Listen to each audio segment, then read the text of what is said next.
Alright, just waiting for the stream to load up. There we go. We got one up. We got two. And we got three. Cool. Let's head over here. I have, I think, two things to react to.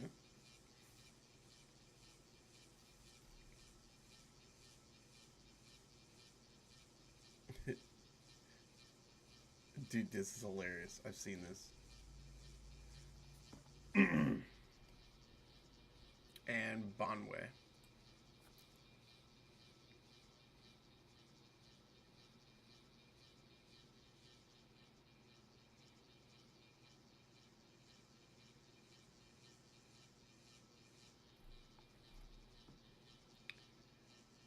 Hey girl, I could take you to the candy shop. Oh my god, you're so cute. That was the cutest thing I've... Oh, excuse me. Oh, my bad. I didn't mean to interrupt you, but... I'm sorry, no. Yo no hablo español. Solo español. ¿O solo ¿Hablas español? Oh, quería preguntarte algo. Dime. ¿O dónde conseguiste eso? ¿Qué? Esos ojos tan maravillosos. Y me gusta tu color, tus ojos. Gracias. Ah, ¿cómo te llamas? I'm Kimberly. Kimberly? Oh, okay. My friend had like the question on a pricing of something. Could you come help me with that? Hey, so my friend right here thought you're really attractive. Want to get your Snapchat? I have a girlfriend. Yeah, I have a boyfriend. Sorry, I have a girlfriend. I'm not interested. That's impossible. Yo, where'd you get that? The bag? No, that smile is beautiful. Sin City wasn't made here. Excuse me, I had a question. Have you seen my girlfriend around here? Oh, what she look like? That's crazy. That's crazy. What's her name? Isabel. Isabel? Ooh, I like that. 18. How old are you? I'm 18. 18. Ooh, can I get your number? Yeah, you can. Pause for a minute, then I let you beat it. I'm loving this ride. Hey girl, I could take. Alright, let's get to it.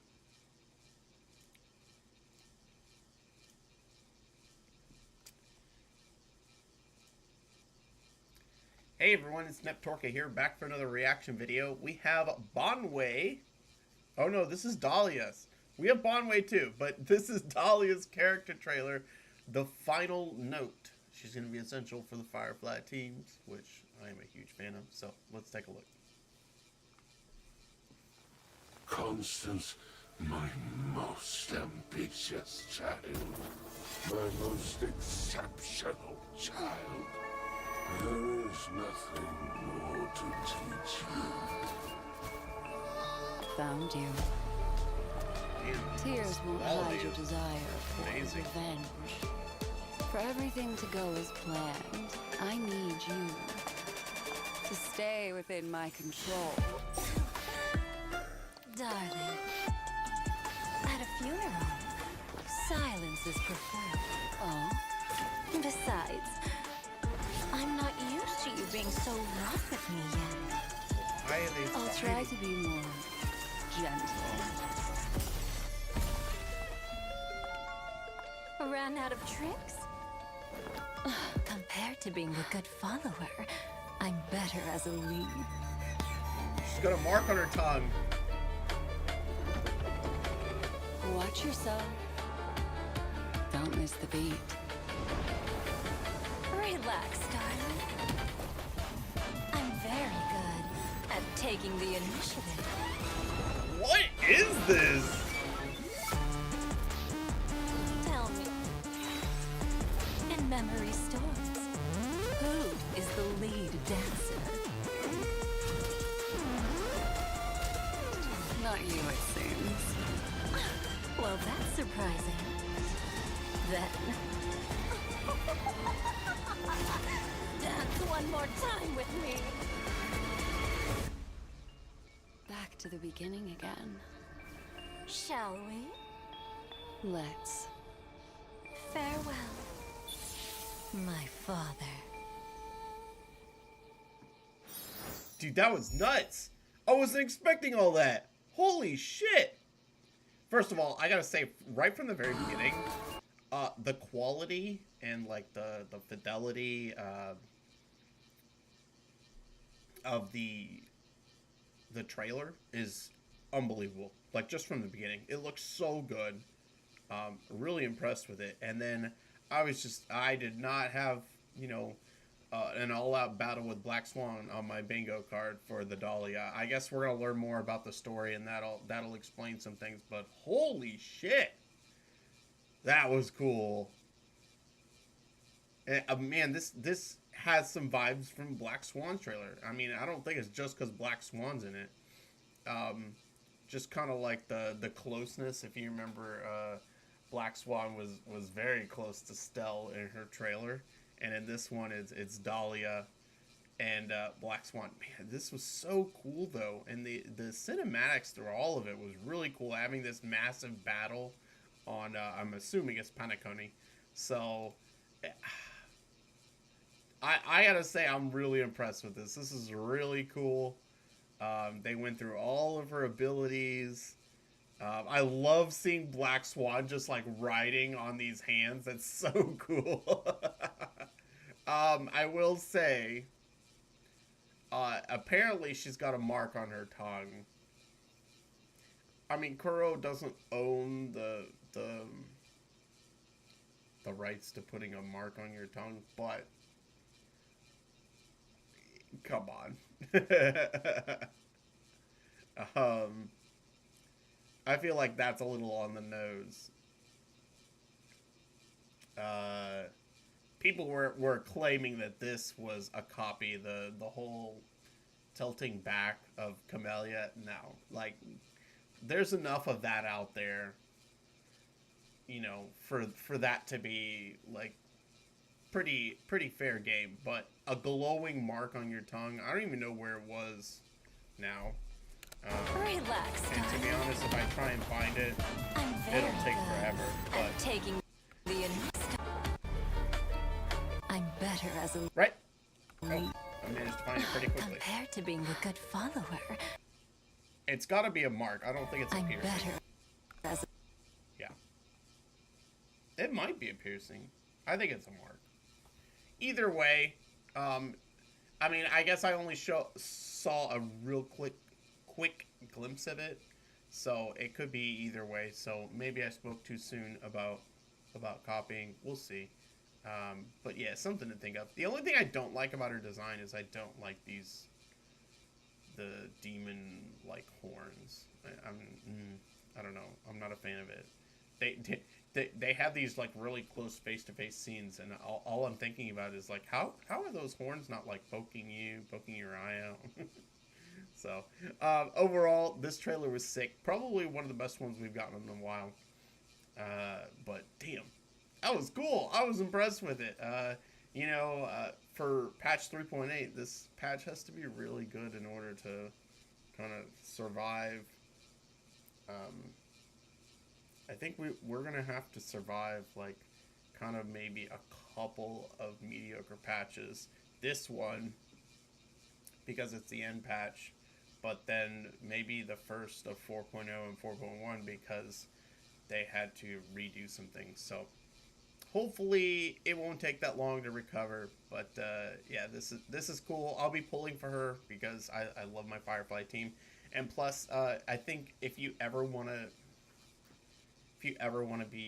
have any Super Break team, I think you're pretty much going to need the Dahlia from now on. So yeah. So I hope you guys enjoyed this reaction, and I will catch you guys in the next one. Neptorka out. See you guys. Whoops. Alright. There's one. Yeah, I thought I had clicked on this one. Oh well. Not a huge deal. Next up in local...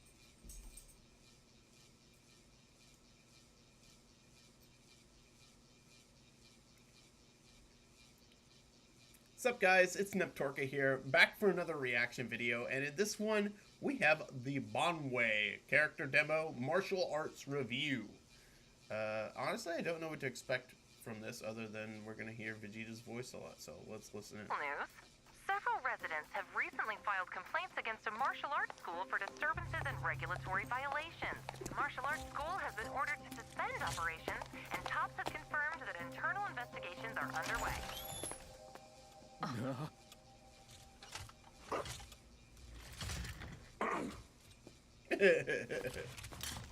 Well then, let's get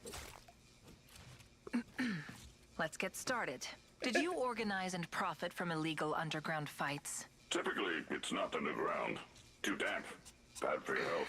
What I'm asking is, did you... More like this. Allow me to demonstrate.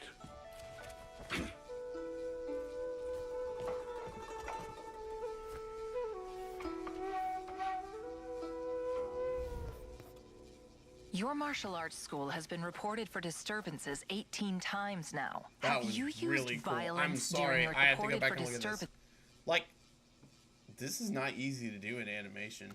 18 times now?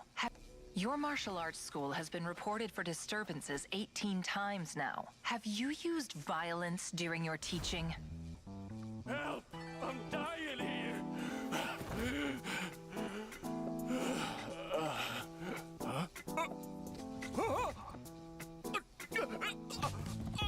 I'm fine, Shifu! I'll keep going! Glad you're all right.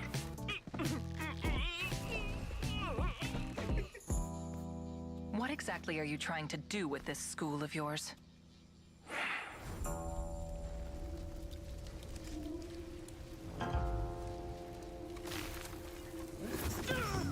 Ooh. Wait, is that little Bonway? No. She's just saving a kid.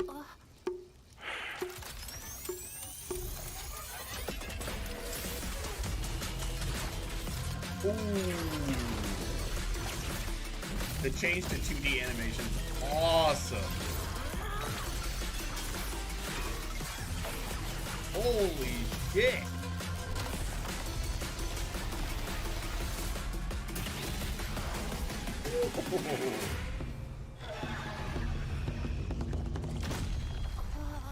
So strong. If only I could be as strong as you, I'd be able to protect everyone.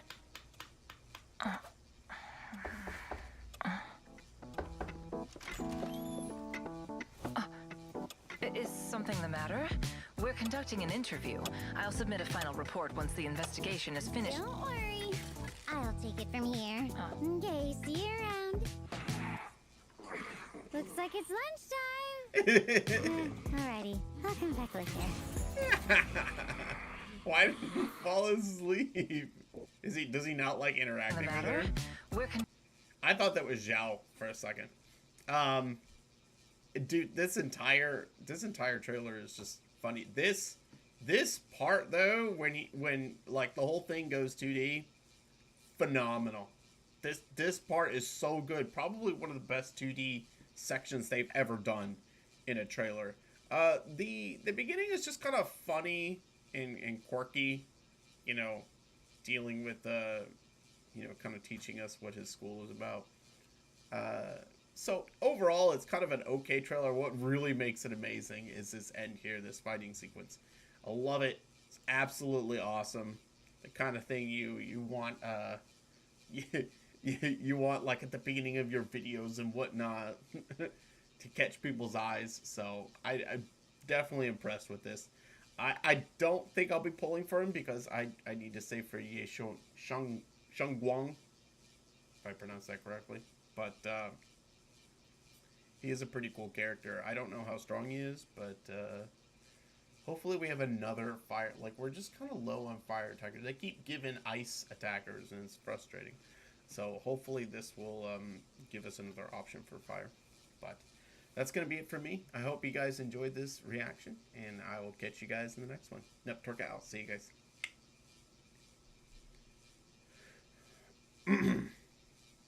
Alright, let's check X real quick.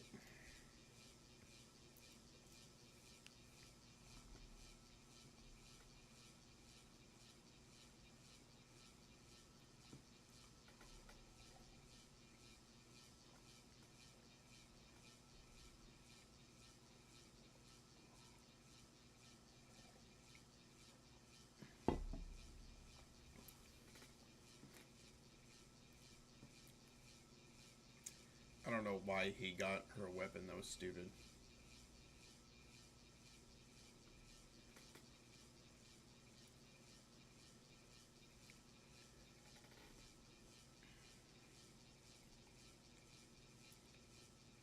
Look, I'm not gonna lie.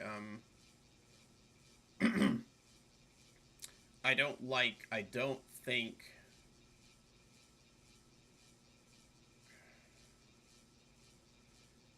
I don't think. Wait, what?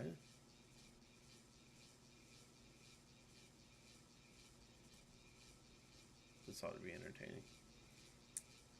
In a gacha game, I don't think they should be killing off characters. Because, like, that's the whole point of a gacha game, is you collect your characters, some are your favorite, and it sucks if your character gets killed. They can never again appear in the story, all that money you invested and whatnot, so I completely understand that. Do I think some of them are being childish about it? Yes, but I don't know, maybe I'd feel different if, you know, Blanc was just unceremoniously killed in the game. So, man, like, he makes a great point right here, but it's a tough thing to figure out. You're gonna make someone unhappy either way, I think. Well, I take it back.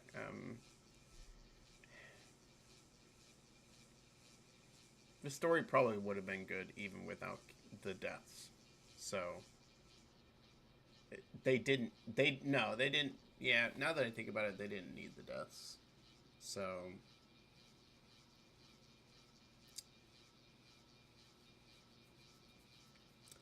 yeah, as much as I dislike how people have been childish about this, that I only found out that happened, when this was released, so yesterday, I think they're right, man. You can't do that.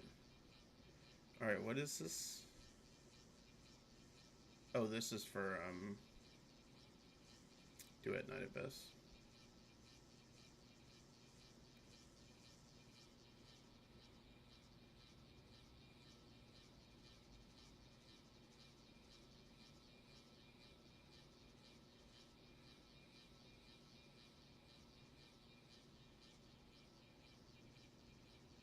Wait a minute, okay.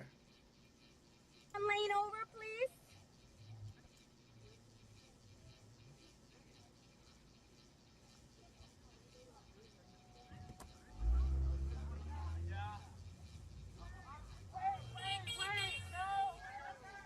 What?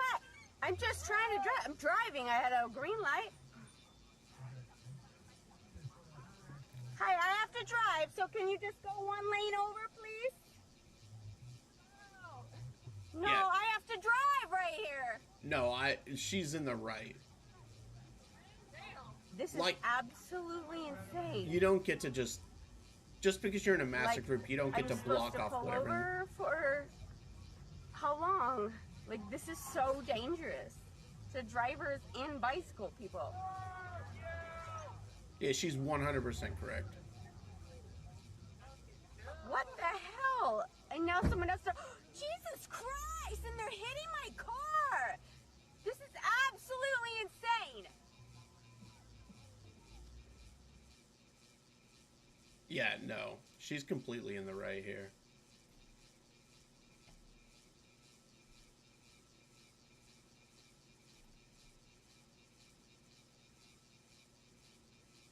Yeah, and she was. Yeah, okay. It always makes me feel good when I look at these comments and I see that people are like, yeah, whoever this OP is a dumbass. Like, his opinions suck.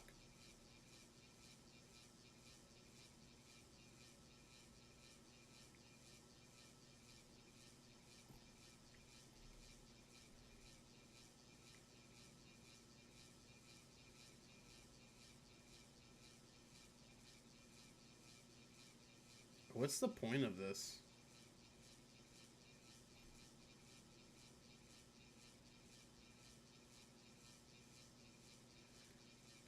I have to be careful not to hit my car. I have to be careful not to hit anyone with my car. Cyclist kamikaze.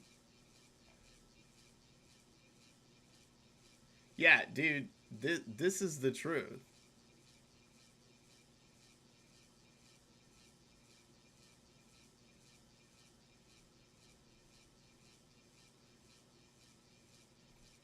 Exactly.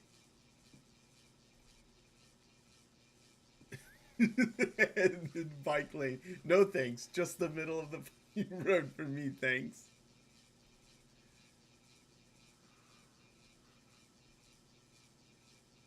Okay, good.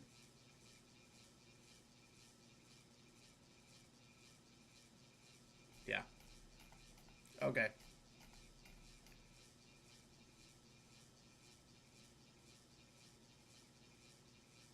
Okay, so he's a professional idiot.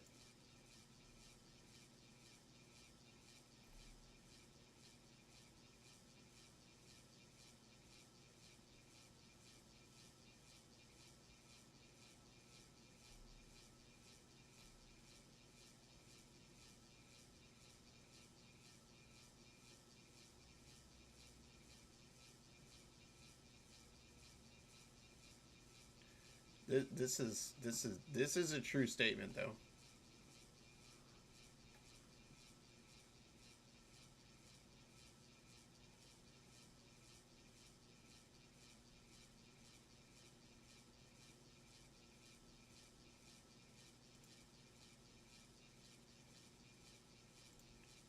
Okay. Wait.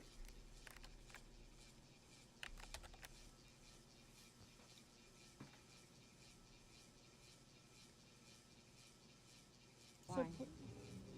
Why are you taking my picture? Why are you wearing that shirt? You're working. It's not It's a a Target red shirt. shirt. I can wear any red shirt. It's not a plain shirt. It doesn't have to be It's a Charlie Kirk shirt. Yes, oh yes, I know. Are you fucking stupid? No. Why the fuck would you wear that? You're at work at Target. That's not a Target shirt. It's not a plain red shirt. You support a racist. It's not racist. You support a racist. He's not a racist. Yes, he is. No, he's not. Yes, he fucking is. I'm sorry, but I'm not going to sit here and argue with you. You're not. You should go over get it. your manager. You should not be allowed to wear that at work. Unacceptable. What a Unfucking bitch. acceptable. That's your opinion. No, the opinion is he's a fucking racist and you support him. That's your opinion. Have And a you nice shouldn't. day. You should not be allowed to wear that. This is going to be taken above your fucking head. That's insane. Have a Insane. nice day. In fucking insane. Piece of shit.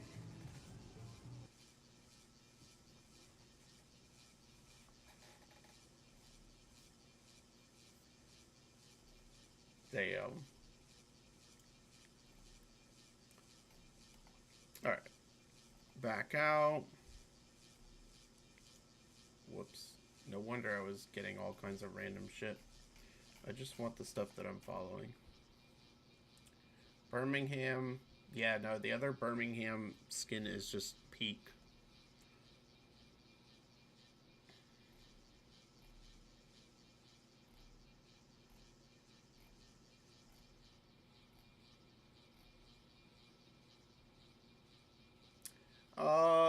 Yesterday did Bulls and Brown Just 2. Kind of went okay.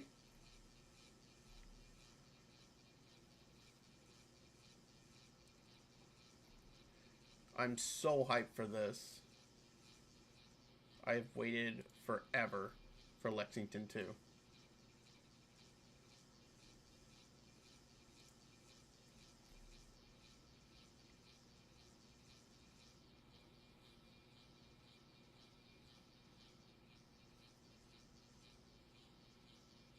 Dude. What a baby.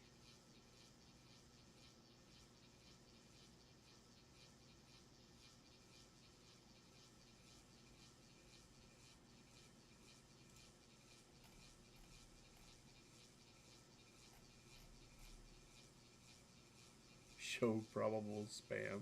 Interesting. Poor guy. He just wanted to say interesting.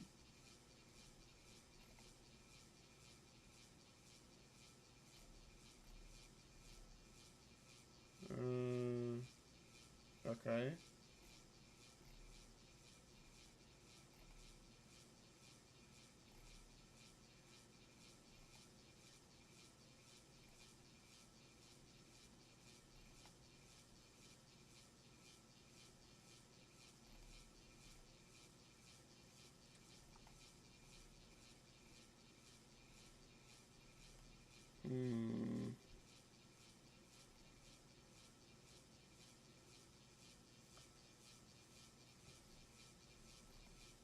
Warp events.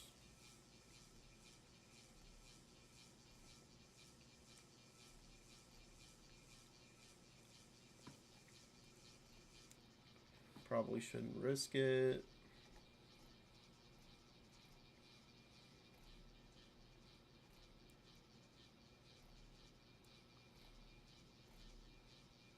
Rubella.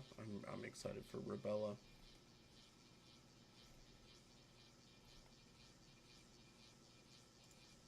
Yeah, I saw this.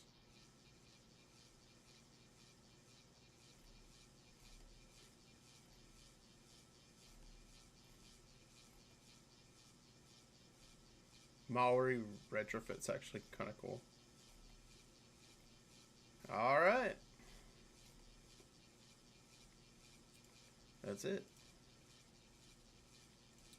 I do have to do Nikkei dailies and Blue Archive because they were not up. Well, Nikkei was. I just ran out of time. So, just a few minutes to take care of that.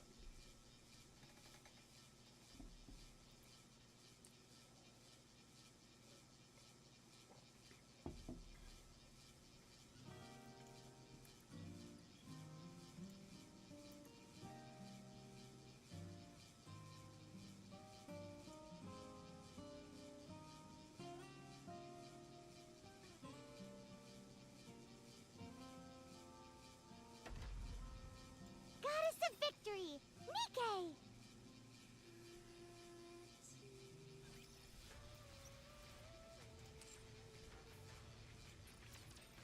I'll build you everything you need.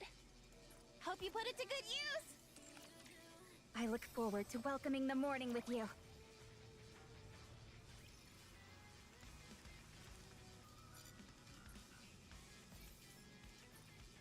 Dispatching now.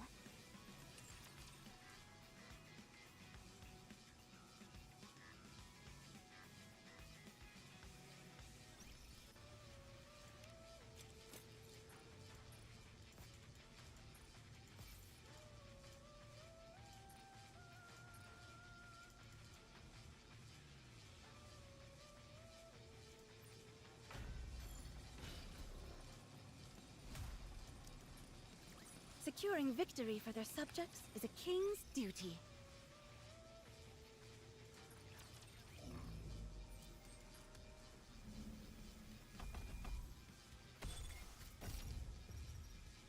Ooh, okay, we gotta do the weekly battle. We're going for +9. We're gonna try and beat. We should be able to beat the boss. So if I screw up, I gotta read it. I'm on my way. Tell me the story of victory. Down with those who would threaten the kingdom. Hell hath no fury like a woman awoken. My blade shall render all asunder. Need a sharper sword. You're a rather tenacious foe. I'm going back to sleep. Figure it. Tell me the down with the completely fading. Strike. You're all getting on my nerves. I'm on my way. I'm on my way. Need a sharper sword. You're rather tenacious. Tell me the down with those who would threaten the kingdom. Seemeth to grace us. Need a sharper sword. You're a rather tenacious foe. Tell me the Down with those Shit. who threaten the kingdom. Too late. All right. Need a recharge. You're a rather tenacious foe. Tell me down with those who would threaten the kingdom. My blade shall render all asunder. Need a sharper sword.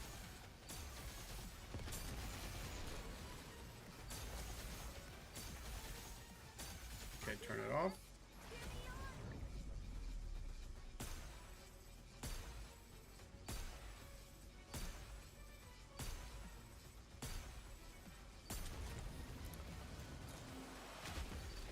Tell me down with those who would A threaten fair the kingdom. current seemeth to grace us. You're a rather tenacious foe. I'm on my way. You tell me down with those who would threaten the kingdom. My blade shall render all asunder. Need a sharper sword. I'm on my way. You're a rather tenacious foe. Tell me down with those who would A threaten fair the kingdom. current seemeth to grace us. You're a rather tenacious foe. Need a sharper sword. Okay, that was strange.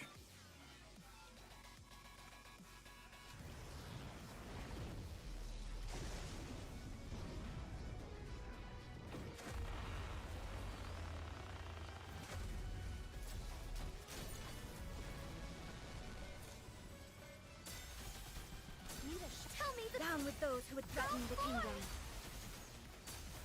You're a rather tenacious foe. I'm on my way. You're a rather tenacious foe. Need a sharper sword. Tell me down with those who would threaten the kingdom. I'm on my way. I'm on my way. You're a rather tenacious foe. Need a sharp. Tell me down with those who would A threaten fair the kingdom. current seemeth to grace us. You're a rather tenacious foe. Need a sharper sword. So annoying. Tell me down with those who would threaten the kingdom. Focus our attacks. I'm on my way. Need a sharper sword. I'm on my way. You're a rather tenacious foe. I'm going back. Tell me down with those who would threaten the kingdom. Need a sharper sword.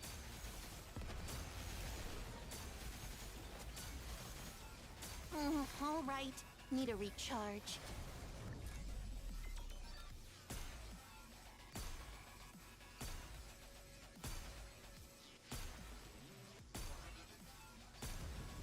Okay. I think it's more in line with what I'm used to. Tell me down with those who would threaten the kingdom. Our attacks. You're rather tenacious. I'm going back to sleep. Figure it out yourself. You're a rather tenacious foe. Tell me down with those who would threaten the kingdom. You're all getting on my nerves.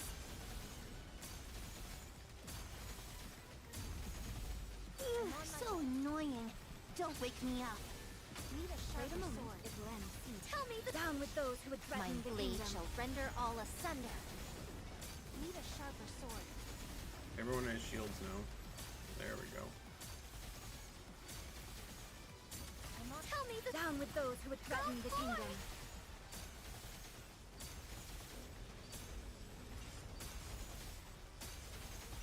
You're a rather tenacious foe.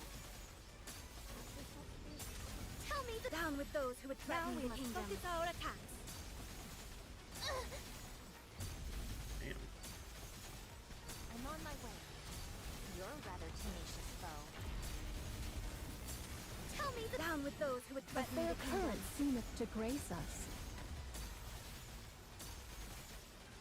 Need a sharper sword. I'm on my way. Re-engaging. There we go.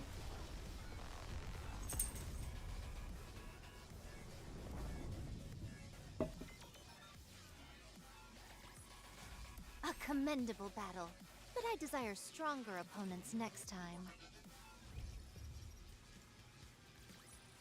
We've won! Happy now. A commendable battle, but I desire stronger opponents next time.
Let's go, AZX.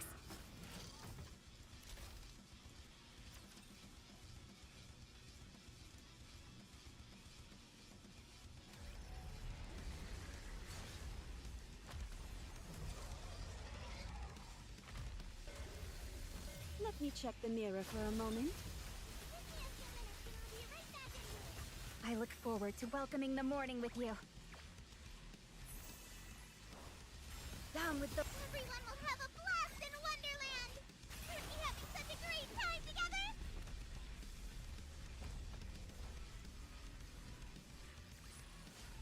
We won!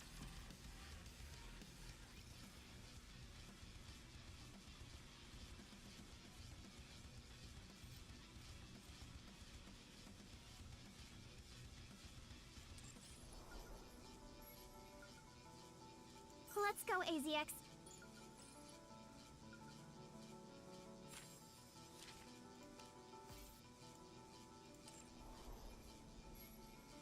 Let's go, AZX.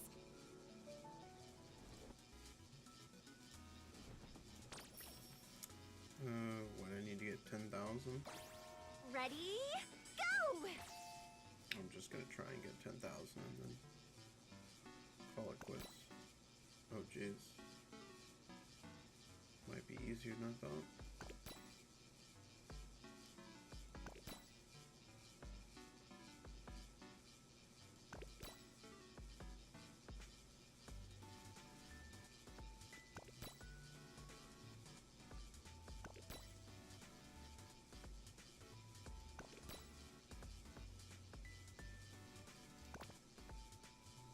I'll return the favor with a ton of strawberry candy. Okay. Got the goods.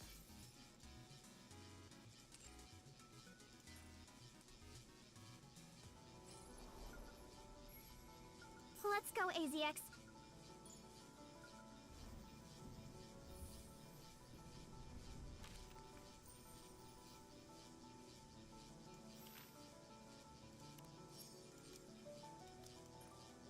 I may look like a bunny, but I'll take on anyone, anytime, anywhere.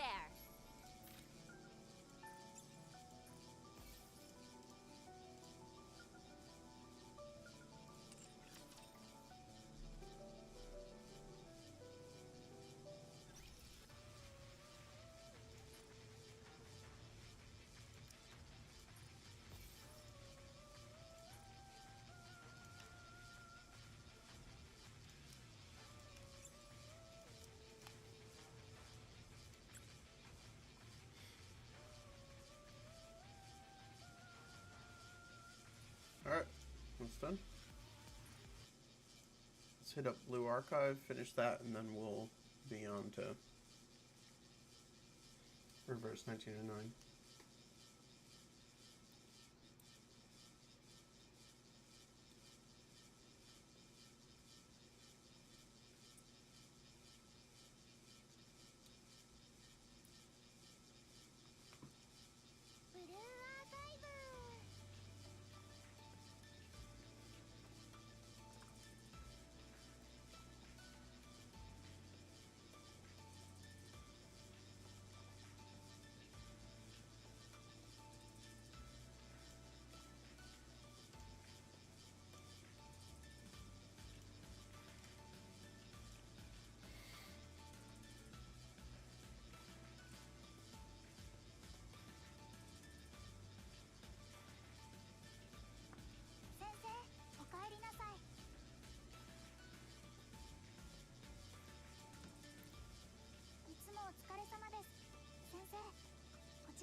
lots of rewards. Unfortunately,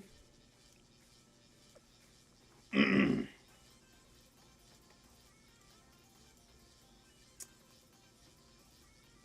can't. What is this? Oh, that's right.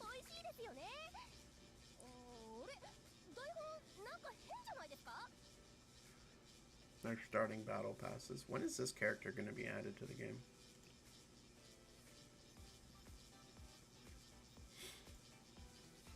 So do you get the luxurious beach bed even if you don't buy the pass?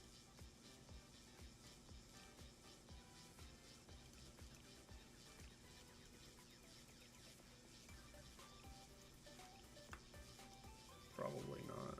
Yeah, bummer. Can you buy it with...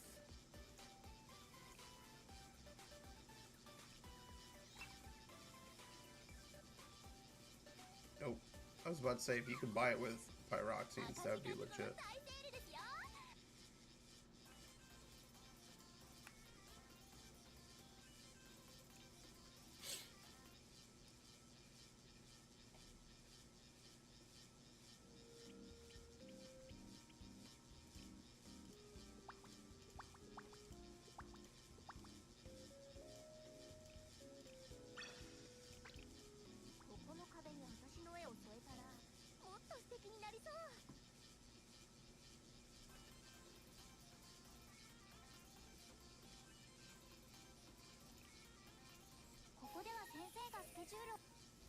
Wait, did they add a new? No. Okay. All right.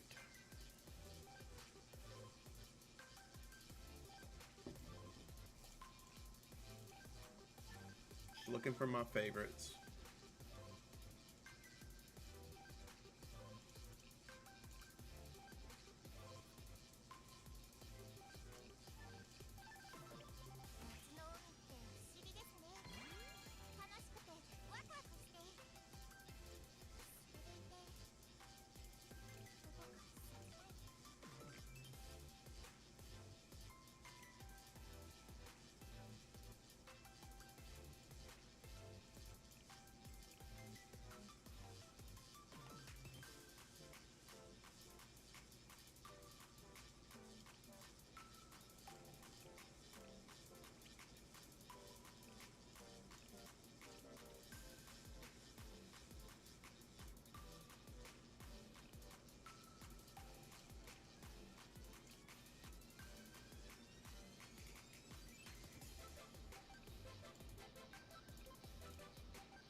Alright. Now, let me see. I'm hoping it's not the case, but I think we have to wait a certain amount of days to get all of our 10 poles.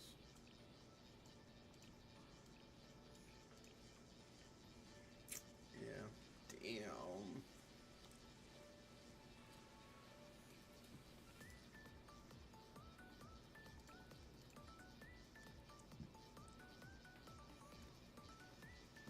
We'll be going for Hasumi first, and I mean, I'd like to get Saya, but she's not really that big of a deal for me. So I just know that the number one unit I want is going to be Mika. And that comes out next week. So I've got to wait until these stack up before I can pull on her. I wish they would give them all at once. Okay.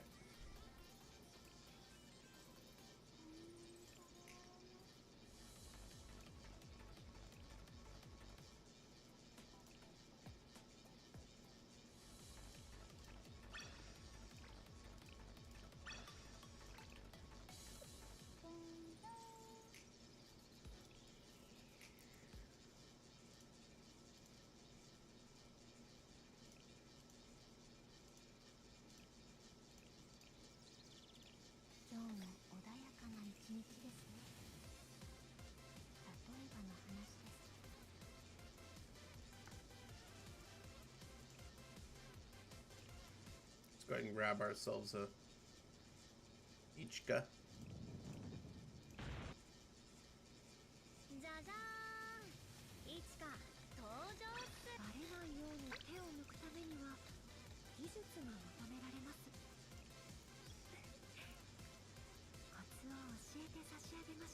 I really don't want to spend a ton of time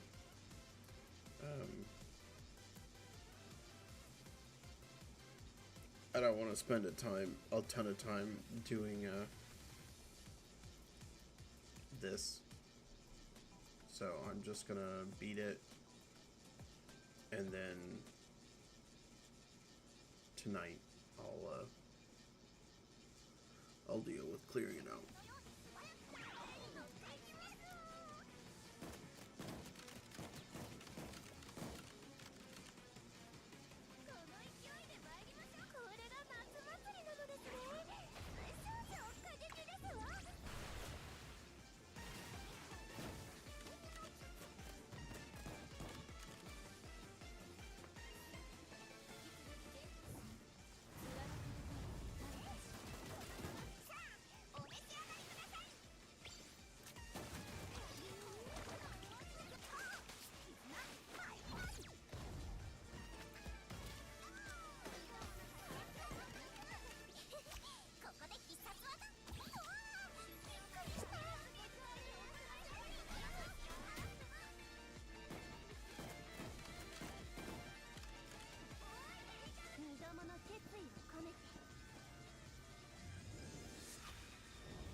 Give me a second, guys.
Okay.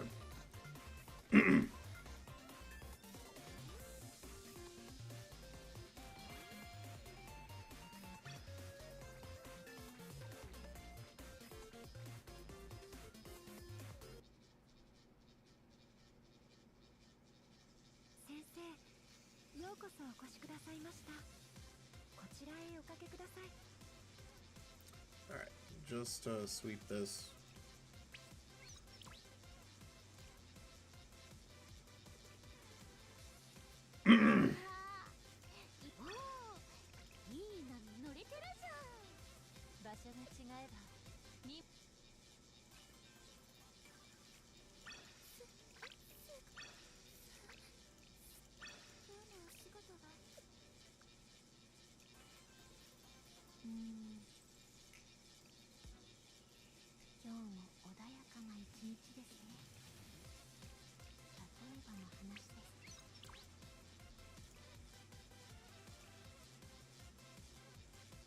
Nagisa has a driveway?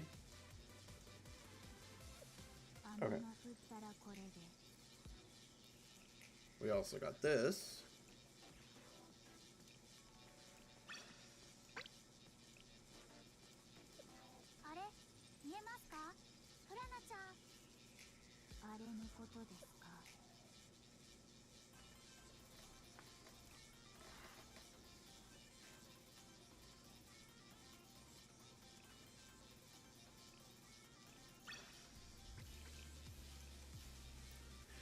Okay, that's everything.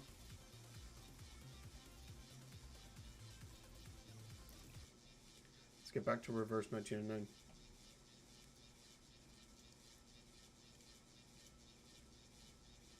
I really wanted to continue the story yesterday. It was just starting to get good.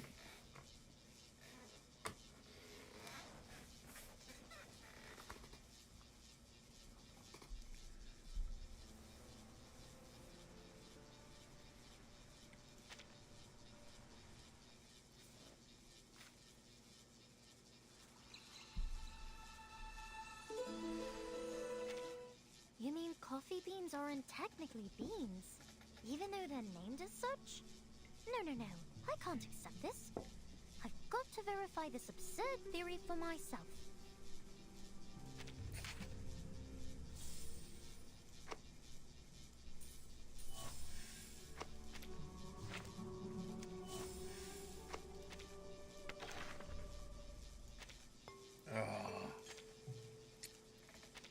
Oh my gosh, I wish I could pull on this one. When's the last time I pulled on a time limited banner? Wait, it's the same as...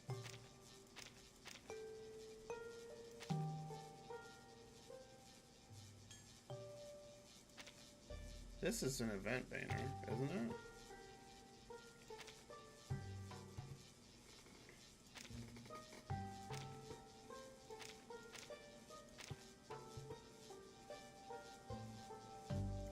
Let's just see if we get lucky.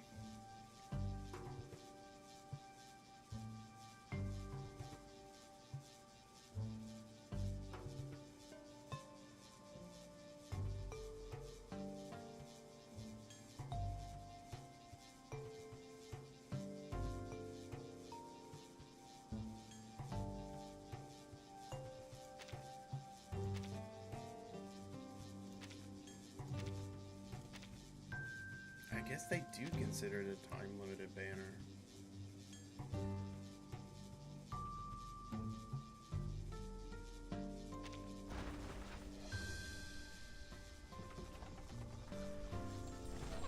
I think that's a sign. Stay away. Okay. Are you trying to enter a state of stillness? You're right on time. Which one would this be? Just Portrait? about to start my meditation.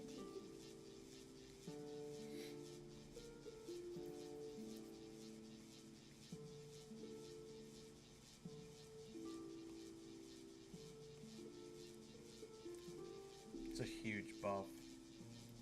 4 is the one that really pops off.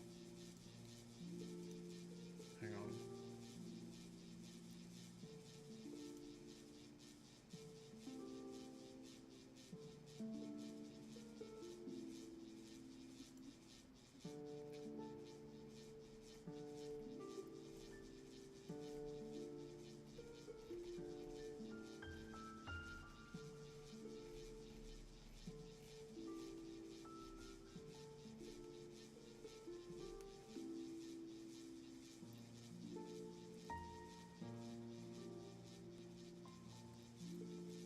0, 2, 3, and 5.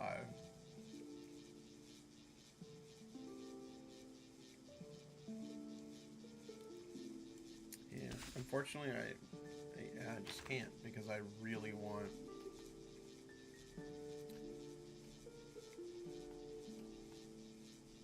I would really like to have Beryl and Adele, and then right after that is Marcia in 3.3.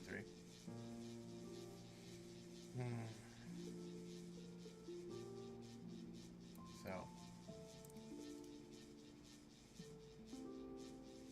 wait a minute.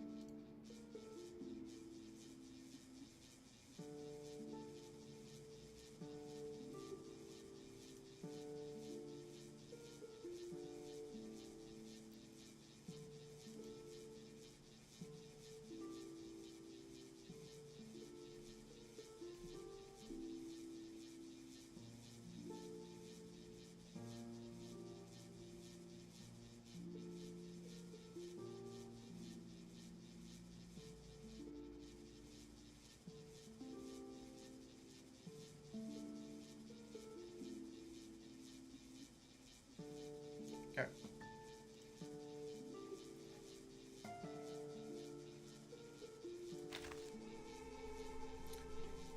Let's get back to it.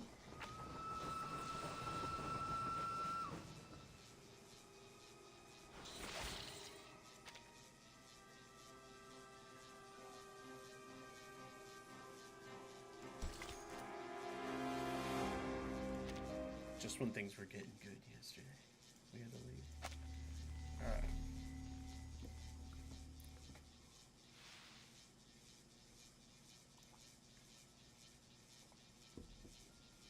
I always have the same dream. A dream where time stands still. People never grow old. And the sunshine never fades. Because there, I can hear Mama's voice again. My, look how long your hair has grown, Robuska. Sit up for a moment so I can comb it for you. My hair was just like yours when I was a girl. I do worry when I comb Nicolas, though. His hair's like your father's, all curly at the root. Come on, Mama. Please keep telling the story. In the light of the blood moon they rise. In the light of the blood moon, they rise and stride under the veil of night. Freely, they live without fear of death. For through blood, they live forevermore. Through blood, they live. Amazing. What about me, Mama? What about me? You? Well, you are our dearest Robuska, one of the youngest vampires in the family. Youngest? Seasons change, years pass, and you've spent 214 years, 4 months, and 2 days in a deep, deep sleep. Now, the people suffering from the war cry out, Robuska, awaken! Open up your scarlet eyes and help us. Her eyes aren't red then.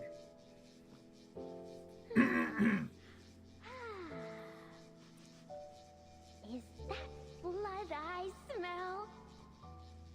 Now, the great vampire Robuska has awoken from her endless sleep. Does anyone dare hurt my family? Never fear, Mama. Robuska's here to bite their necks and suck their blood. You silly thing. Have you forgotten? As vampires, we're not afraid of anything. Not even death.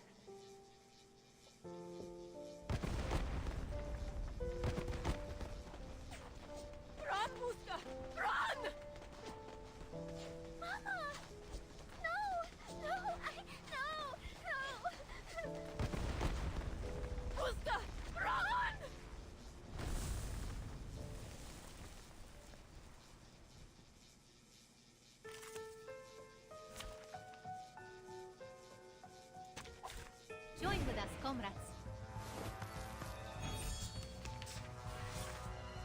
Let's carry on with the story, shall we?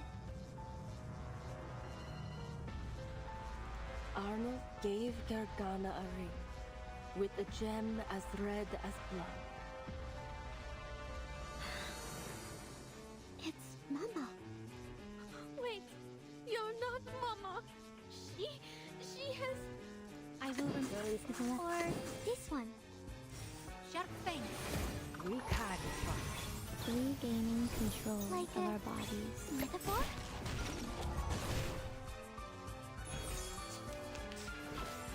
Careful with the pages. We share the same drills to these books. I am the waves in the ocean and the stars in the sky. To a brighter future for everyone.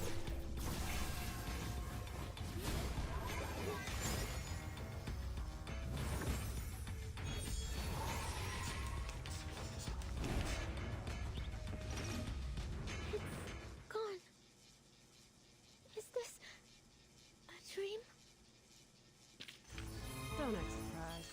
It's just another day.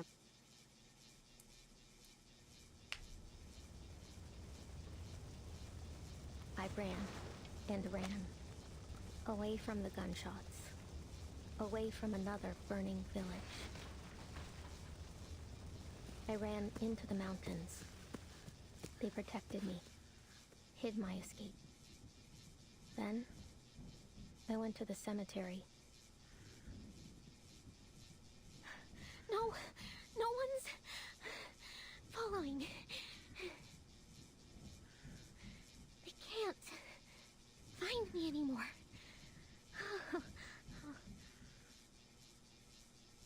I found an old coffin, cast aside, forgotten, just there, abandoned by the whole world.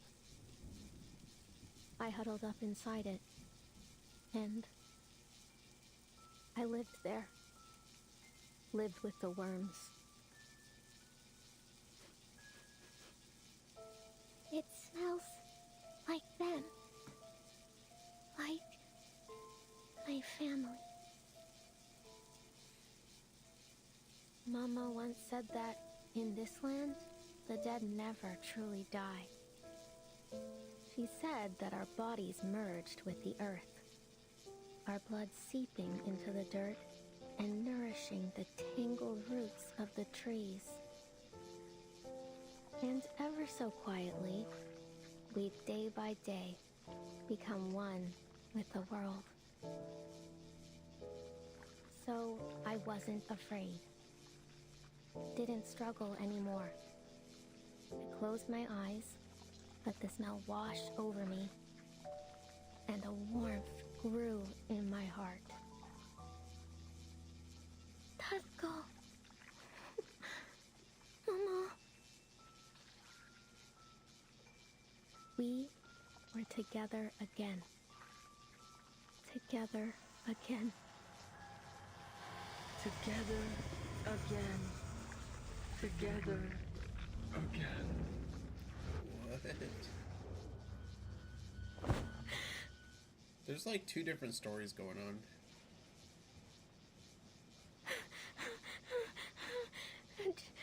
Just a dream.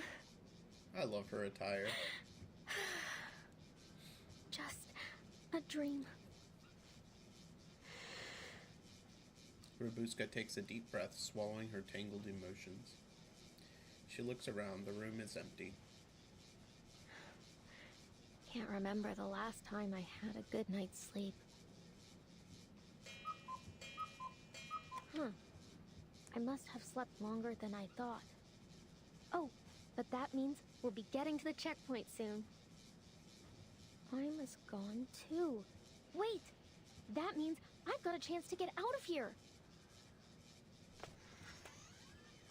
She takes no time to pick the lock again, peeking out like a wary cat. Yes! No one outside either. But before she steps out, she notices her dirty hands, a poor contrast with her fine new dress. Covered in dust from all her scrambling, she tries to pull down her sleeve, then hesitates, afraid to stain the fine fabric. Oh, I'd better change. Aww. Just have to put this all back. And her new clothes are left folded on the sofa. After a pause, she sets her hat beside them.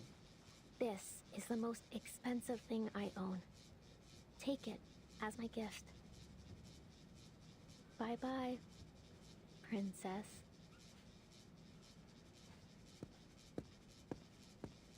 Was she calling the conductress a princess, or was she calling herself?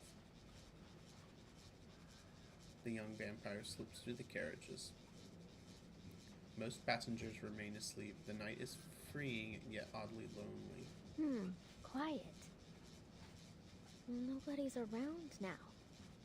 Then I can have some fun by myself. She lifts her flute, letting notes keep her company. Just like the old days.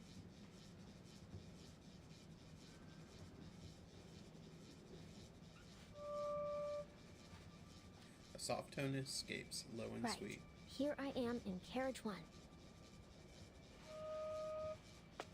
Carriage number 2.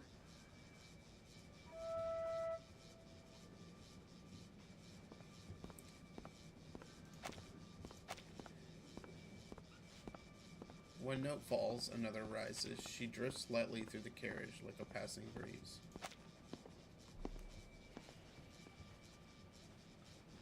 $11.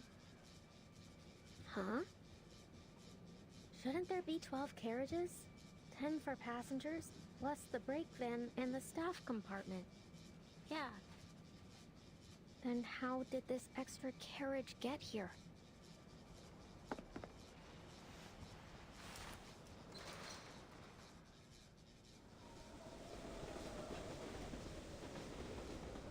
A new carriage, one she's never seen before, rattles in the dark. But the train stretches long, and in the night it almost feels endless.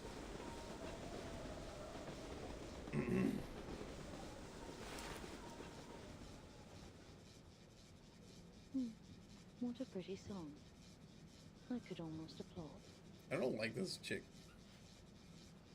A voice cuts coldly from the shadows. Oh, you're that lady from before. I'm counting how many carriages there are. This helps me with it. An interesting little game. From your hometown, I presume?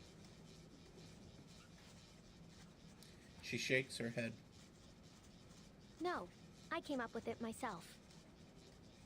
My hometown's big, you see. So big you couldn't even imagine it. St. Petersburg.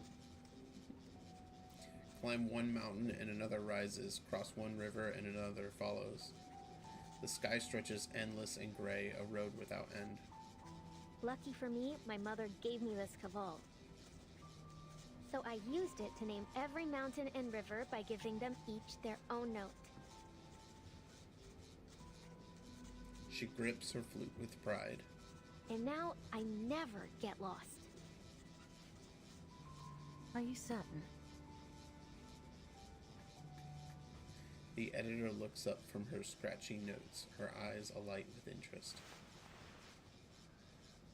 I've heard the carriages on this train can multiply, even if you played the entirety of Bach's Mass in B minor. You'd never count them all. Go ahead, if you don't believe me. You'll see soon enough. Verity offers a wistful smile.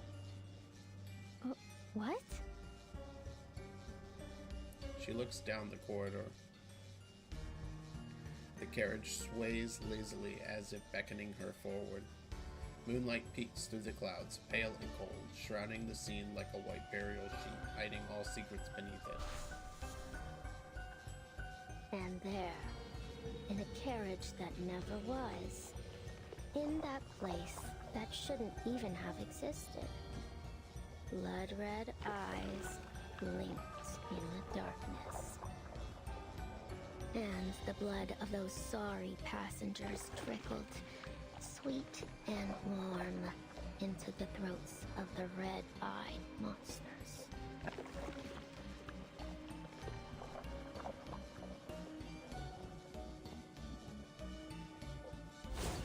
It's creepy.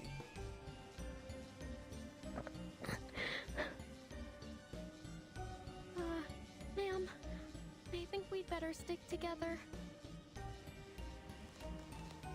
She steps back in fear, turning to find nothing there. Just an old iron door swaying by itself, its hinges groaning, creak, creak. Ma'am? Oh. The girl has no choice but to face the darkness before her. Come on now. You're Babushka, the blood-sucking vampire. You're not scared of anything.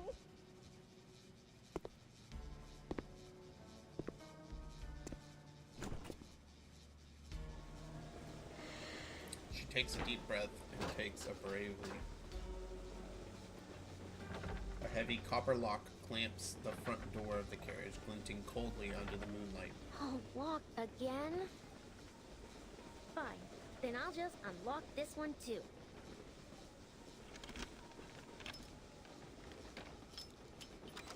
Open sesame.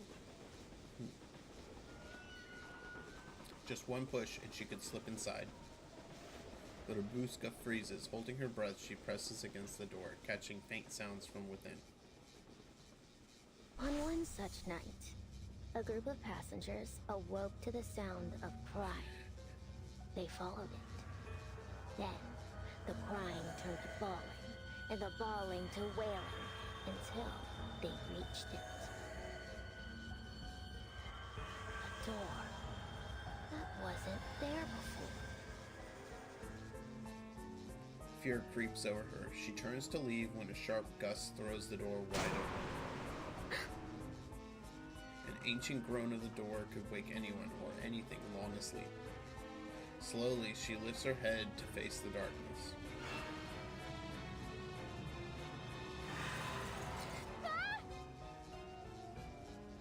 Eyes flicker in the dark like ghostly flames gathering in the night.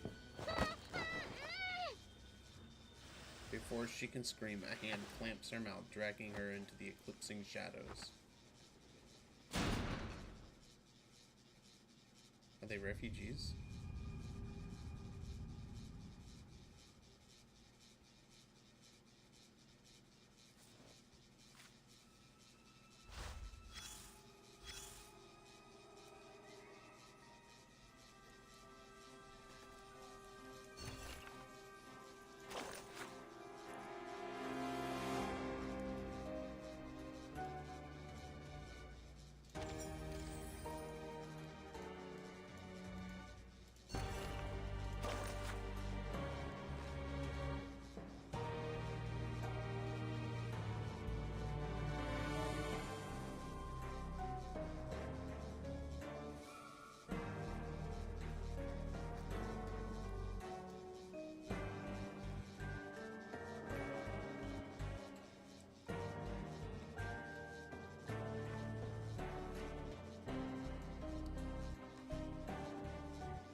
Okay.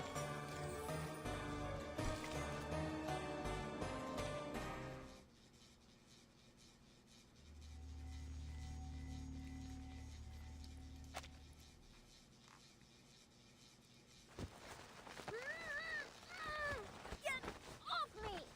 All right, she's down. Bring the garlic steak and salt.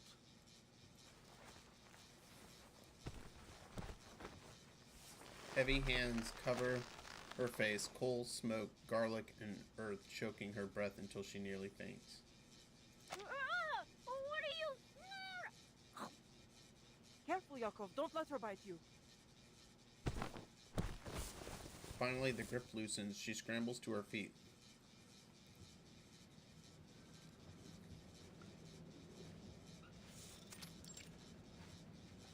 Her eyes adjust to the dark. No vampires, no bats, no endless corridors, just an ordinary, if grim, old carriage.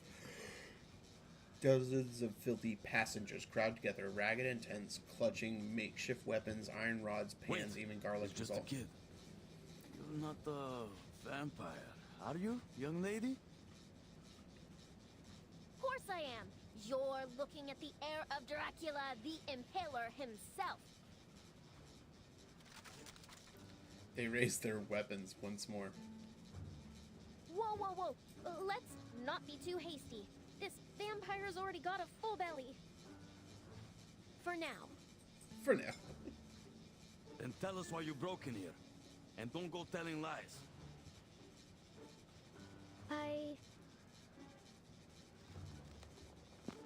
Babushka tries to step back, but the cold iron door blocks her retreat. Cut her some slack, Yakov. I don't think she meant any harm. A woman's voice calls out, gentle but firm. Rayhan, every time we try to act tough, you go soft on us. Maybe so. But what other option do we have? If anyone hears us and comes looking, we're done for. She's right. Let me go, and I won't say a word. I didn't see a thing. Promise.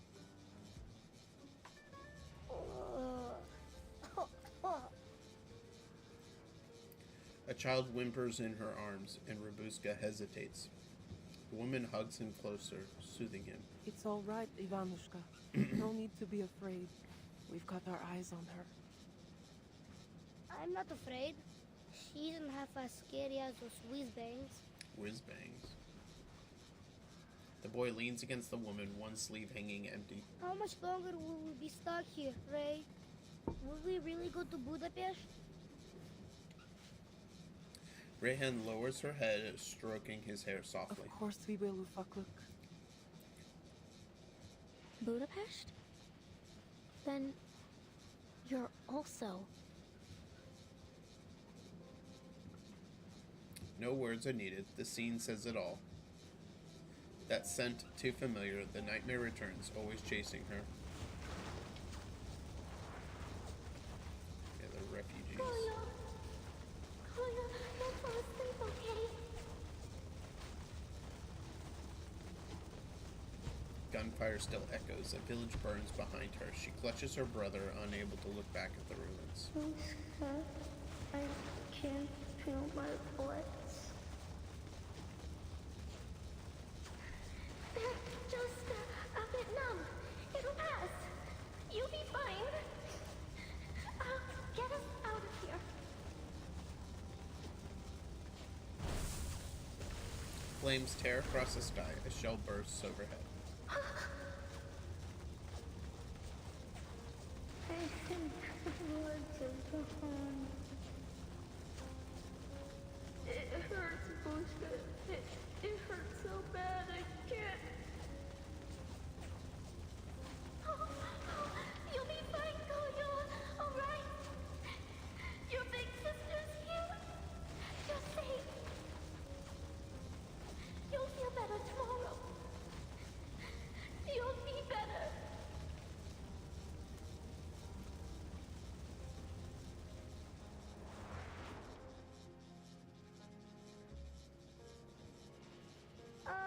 Miss Vampire, what happened to your eyes?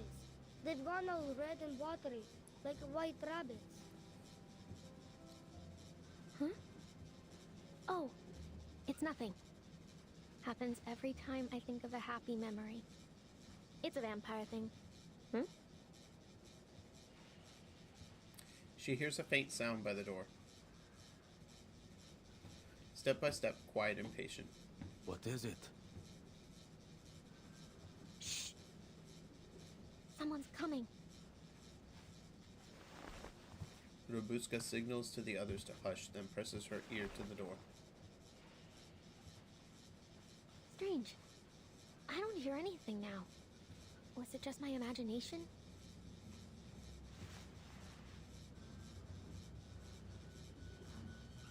She lowers her head and sees a dim yellow glow seeping through the crack. A shadow blocks the light, swaying with the train.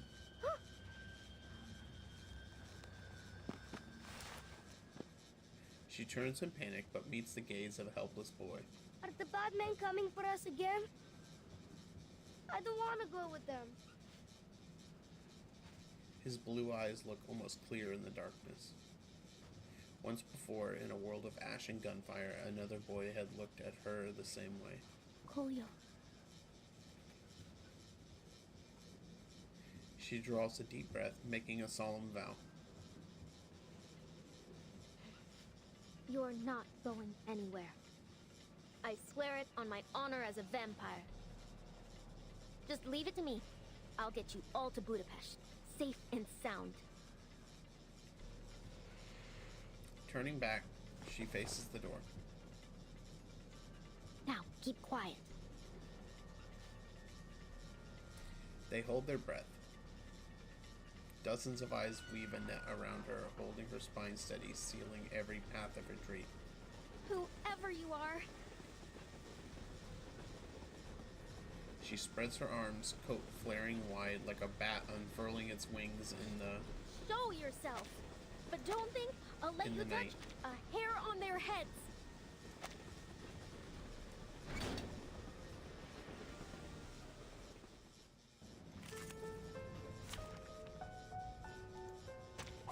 Join with us, comrades. Semmelweis. I admire the peaceful. Keep up the pace. Listen. The trail was all too obvious. I can't see it. Rotten luck.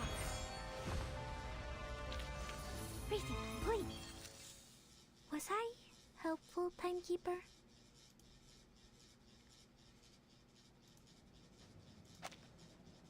An effortless battle, yet the defeated refuses to yield. Oh, that's quite enough. I'm warning you. No fangs on the train, Robuska. Huh? What are you doing here? Hearing her name called in that familiar voice, the girl slackens her grip. Funny. I had intended to ask you the same thing.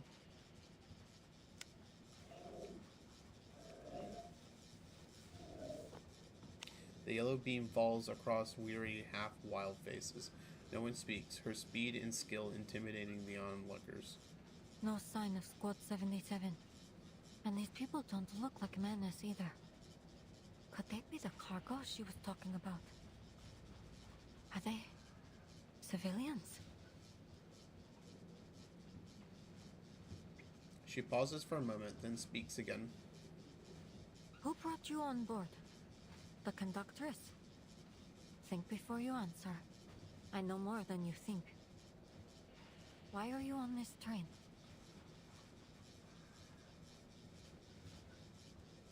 Silence, eyes filled with unease and suspicion fix on her. She knows only sincerity and will break through the wall between Just them. listen, please. I don't work for the Border Patrol, the Army, nor the railway. If it's war, famine, or death you're running from, well, who could blame you? In times like these, anyone would do the same. My business here is with a vampire. If you don't have anything to do with one, then your purpose here is of no concern to me. A vampire? All at once they turn to Robuska. Huh? Could she mean me? Did you come here looking for me? I can see what you're all thinking, but it's not her. I thought perhaps it could be hiding in this carriage, but it appears I was wrong. Oh. She nods, unsure whether in relief or regret. So the stories are true. Good thing we came prepared.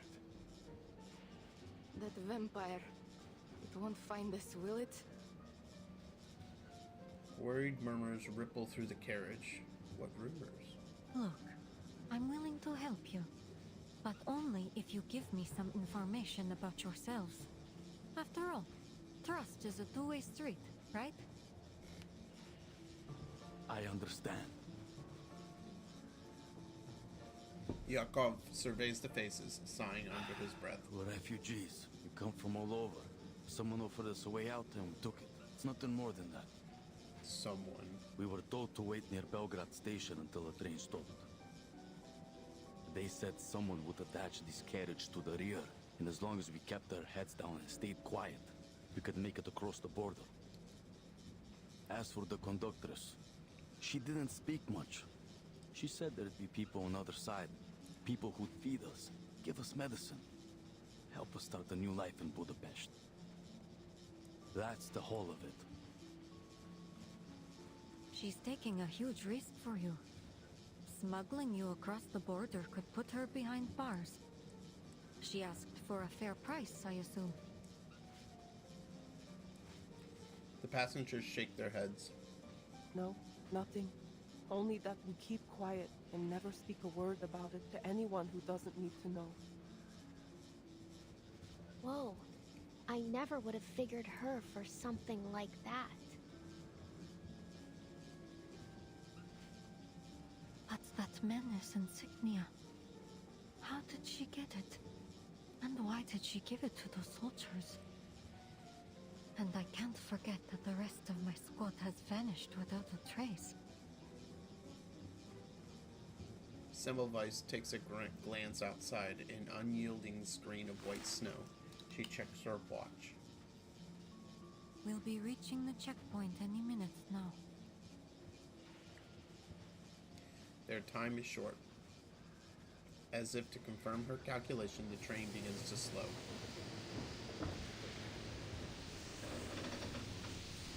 We're stopping again. What's going on? Yakov presses close to the door, peeking through the crack. His eyes suddenly brighten. You're right. It's the border checkpoint. Good news, folks. By tomorrow, we'll be out of the country.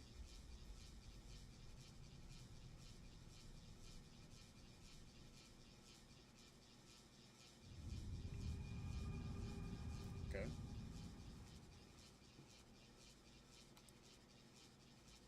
Still don't know how the Manus is involved, though. I bet they're using them as fodder.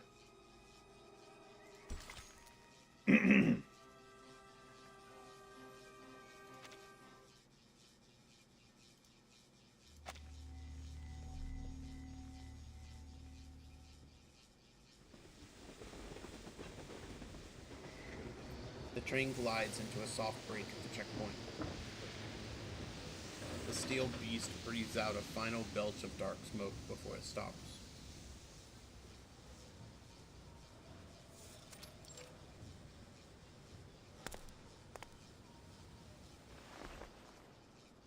The Danube Dawn.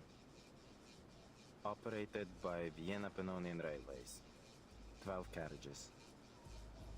Date of arrival, November 30th, 1912. Location, Nika border checkpoint. Persons on board, 250. 50. The sound grows faint, looping over and over, as if trapped in a prison of numbers. Sir? The conductress steps forward. The soldier's face, pale as moonlight, looks freshly recovered from a long illness. Oh, just the usual checks. We'll have you on your way shortly. Welcome to Nika checkpoint, conductress. Piros, your chief officer. Where is he? I need to see him. Ma'am, he, His eyes drift before finally finding focus. He's expecting you. Said you'd know where to find him.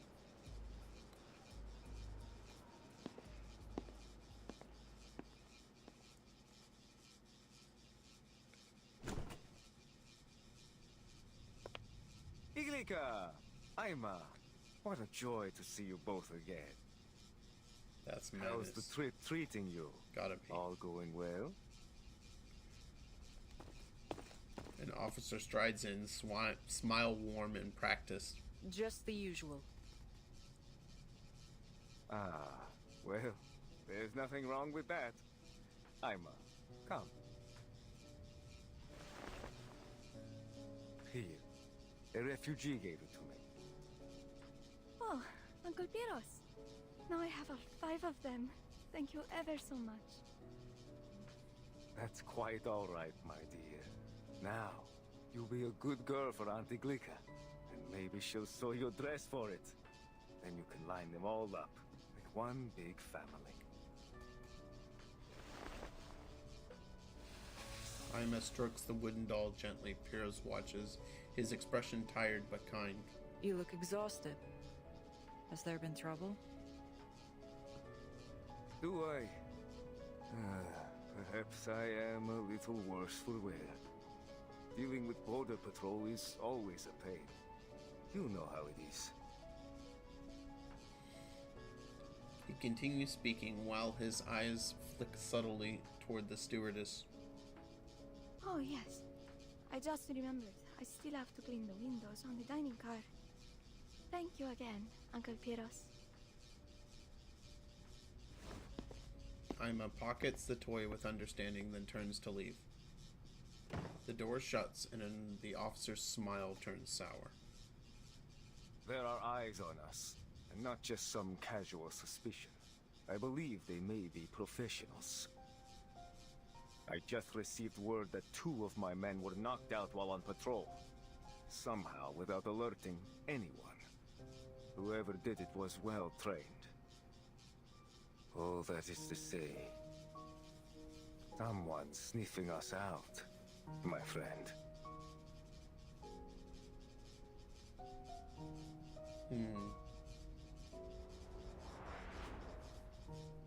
To rule out any threat, I need to verify every passenger on board, carriage by carriage.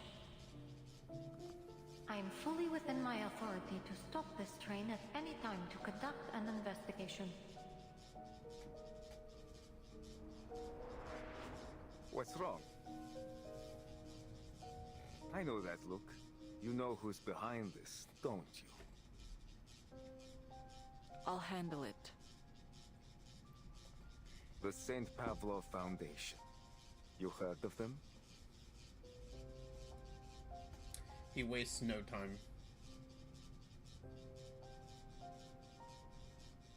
Oh, Iglika. You've met them already, haven't you? They're on your train as we speak.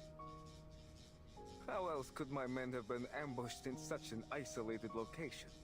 You're harboring a snake, my friend. Whether you know it or not. She's not after the cargo. As for the assault, I will handle it. I won't allow anything to jeopardize the mission. This train must reach Budapest. She dismisses his concern with a sharp wave. Makes me miss it. I'll never forget the day you stood up for me. It's thanks to you that they even allowed me to stay with the guerrilla unit.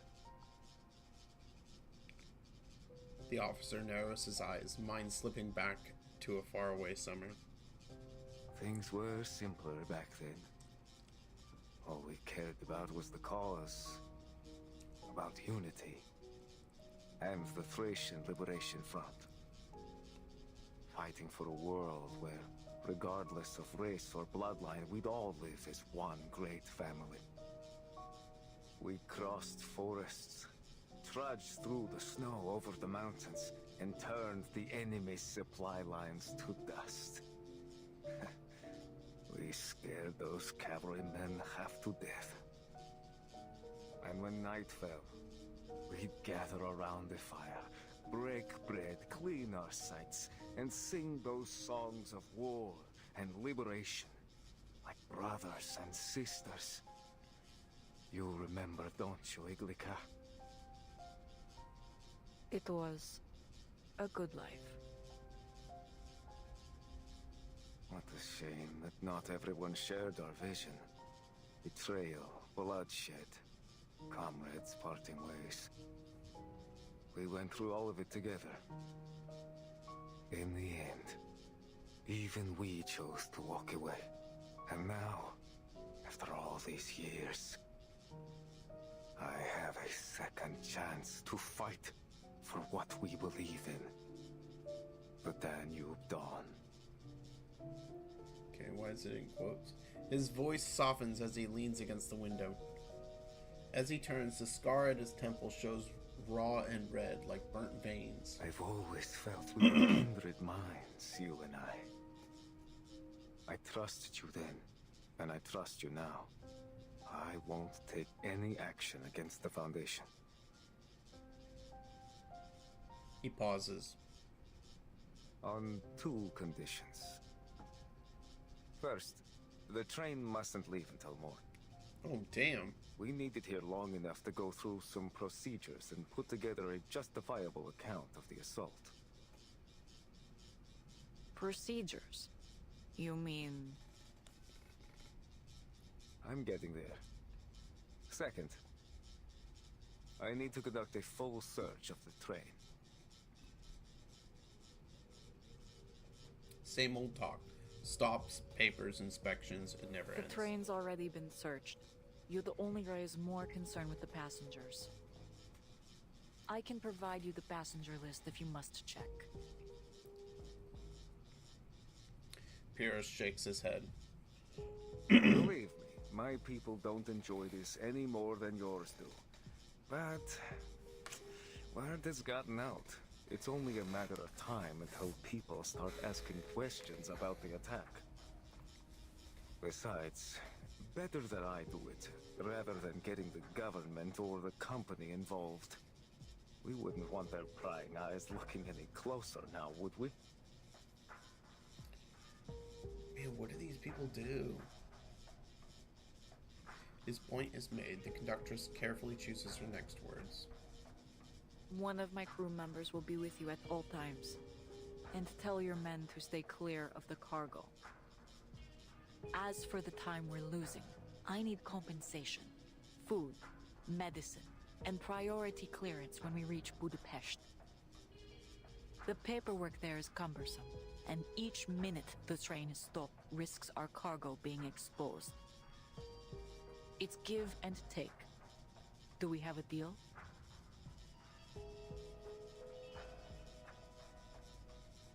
There's other cargo. His expression blanks, then yields a faint resignation.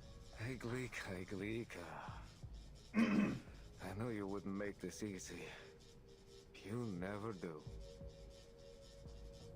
This is a fair negotiation, Pyrrhus. For both of us. We both have responsibilities to attend to, yes?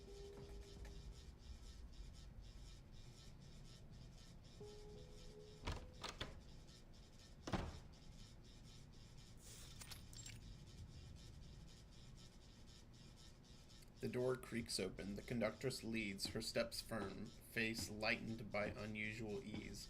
Pyrrhus follows, neither angry nor content. Finally. Is everything all right? That was a long talk. Of course, sweetheart. I got a little carried away talking about the good old days. And I should know better than to challenge your boss at the bargaining table.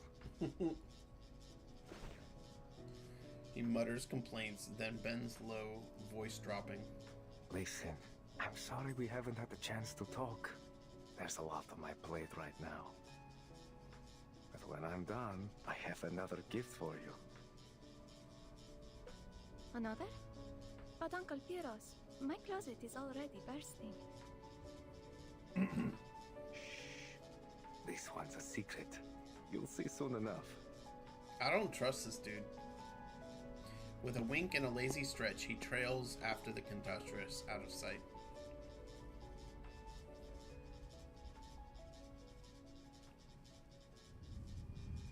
I think the fact that Semmelweis and Robuska are in the secret cabin means they won't be detected.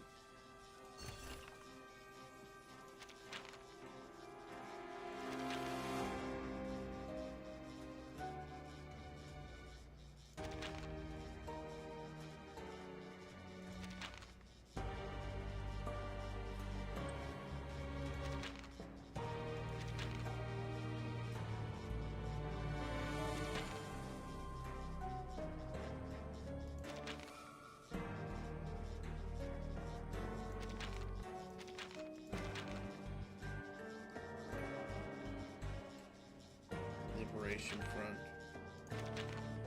Is this another, like, front from Manus?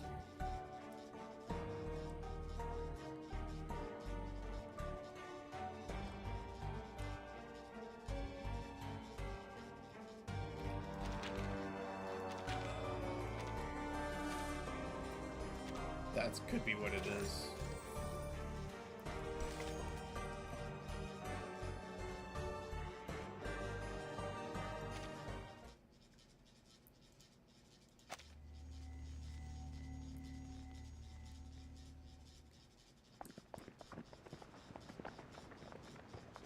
Outside the carriage come heavy footsteps, followed by a wave of restless complaints.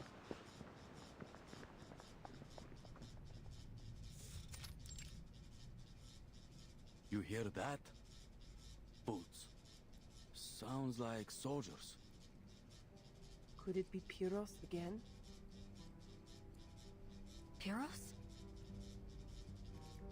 An army officer. He's working with the conductors to get us out of here. A new name, a new problem. Semmelweis frowns. Come on, Norbuska. Time to go. Huh? Oh, right! I'm supposed to be in Ima's cabin. I better not be seen here. Well, wait! Mr. Buska! Just about to leave, she turns back to face the boy. Thank you for protecting us. I hope I can be brave like you when I grow up. You're a good vampire. She can't help but smile as she leans down to pat his head. And you're a good boy, Ivanushka. Now listen, this good vampire has to go up front for a bit. But I'll be back soon with news from the other carriages. No one will hurt you. You got that? Not while I'm around. Here, pinky promise. She reaches out her right hand to Ivanushka, hooking her pinky. So Ivanushka lifts his good hand, pinky finger locking with hers. Their promise is sealed. I'll be waiting for you. You promised, so come back soon, Robuska. Don't worry, I will. Look, I'll take this. She picks up the wooden stake at her feet and gives it a little shake. As a token of our promise. So you better hold the fort for me until I bring it back, all right?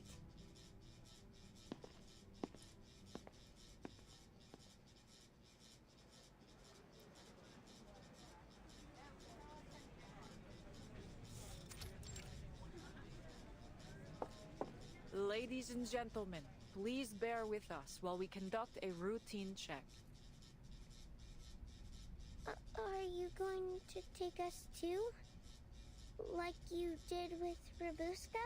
Oh. You give her back right now, or I'll lie down right here. I'll be an unmovable object.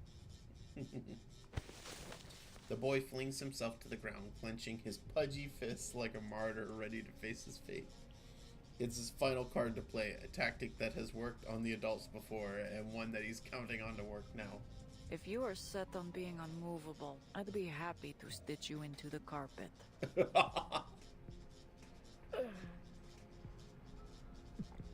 He swallows hard. I'm not moving. Not until Robuska's back. Another search. Again? I suppose you can never be too sure whether someone's transformed into a beast over lunchtime. We're ever so sorry for the inconvenience, but this is for your safety.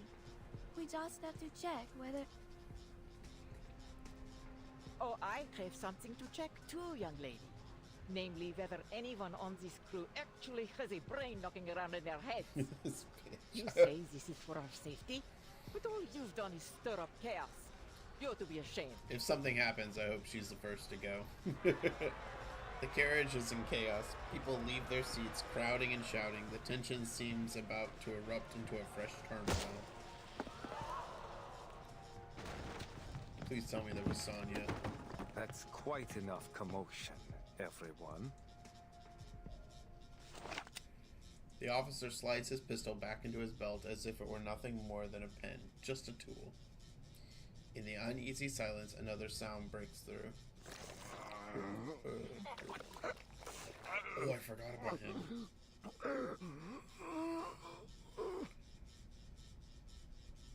A slow, irregular churning like the rumbling stomach of some terrible creature. The noise dips, then rises again into a cat-like whimper.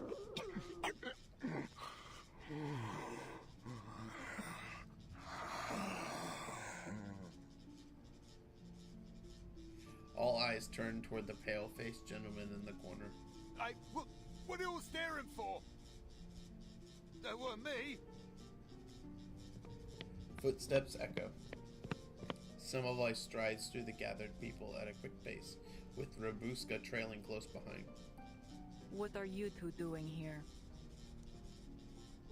Please, allow me through. There's something wrong. She moves as she speaks, grabbing Arthnot's waist. Watch it! I told you it weren't me! Please let me through, there's something wrong. She moves as she speaks, grabbing Arbuthnot's wrist and yanking it away. Watch it, I told you it weren't me. She shoves him aside and looks at the slumped stranger hiding behind him. Who are you? I didn't see you during the registration. Can you speak, sir?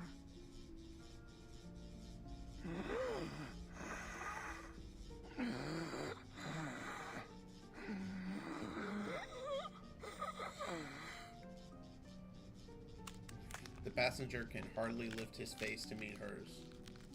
His face is chalk white, red streaks score outward from his pupils. Then he opens his mouth, revealing a thick black sea of blood swirling inside. Dude, kick him off the train immediately.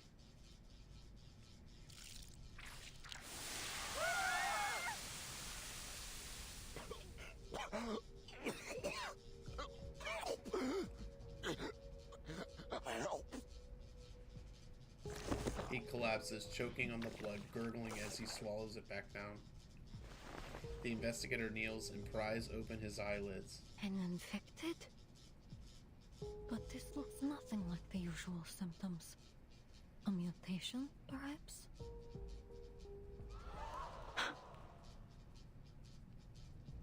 Hold on. Would anyone care to explain this? What an infected? Infected by what? A pinch of cold, a dash of salmonella, and a spoonful of tuberculosis. What do you think? He's been bitten by a vampire. Vampire! Overwhelmed with shock, the passenger faints. My goodness! A vampire? On this train? I figured those were just old stories. Oh dear. Looks like we've got an unwelcome guest aboard. Iglika, did that strange girl do this? He looks toward Rabuska. I overheard the children talking about some shadowless vampire boss. Oh my! I thought it was just a silly game. Everyone turns to Rabuska in a convicting silence. Without her hat, there is no hiding those ruby eyes.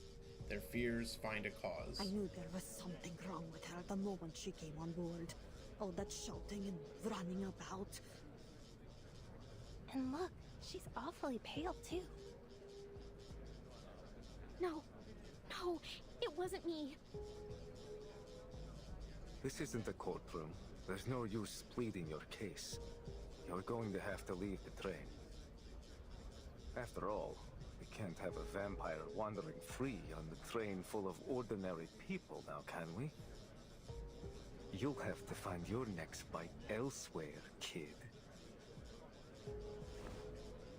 Pyros signals to his men. Take her away. Yes, sir. Heavy boots stomp closer as two soldiers seize Rabuska by the arms. Don't touch me!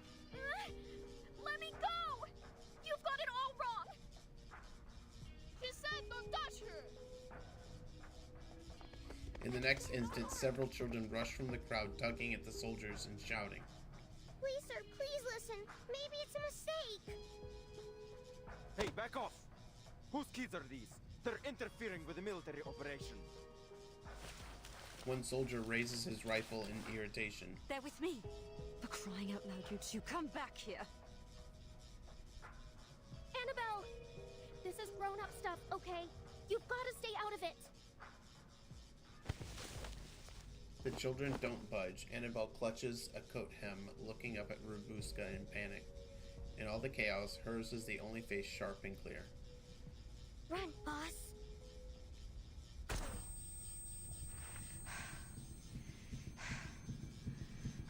What happened? Run, Buska.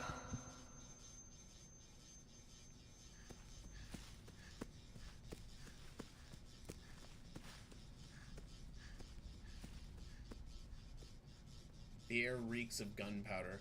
He actually shot. No one is hurt, but a jagged dent scars the... Okay. Last warning. Where are your parents?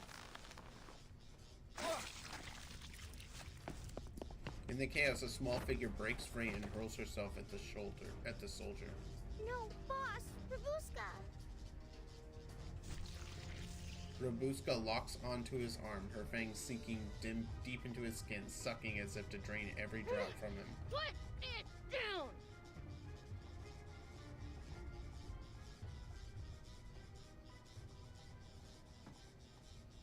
Oh man, she acts a little too impulsively. Now she's in a big, deeper hole.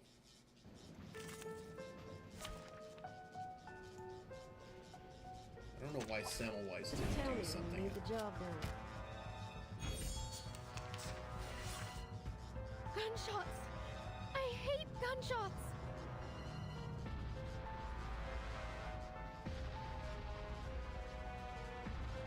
Ah! My ears! Right! Time to run! As far as my legs will carry me! Wait! No, I shouldn't. Sorry, Mama.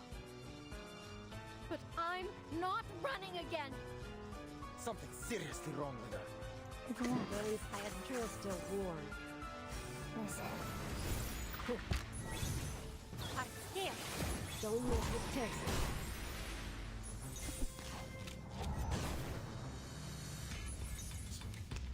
Don't worry. We should go this or this one. To a brighter future for everyone.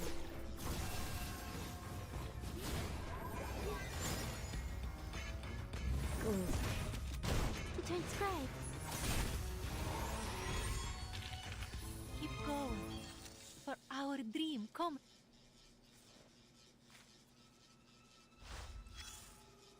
Okay.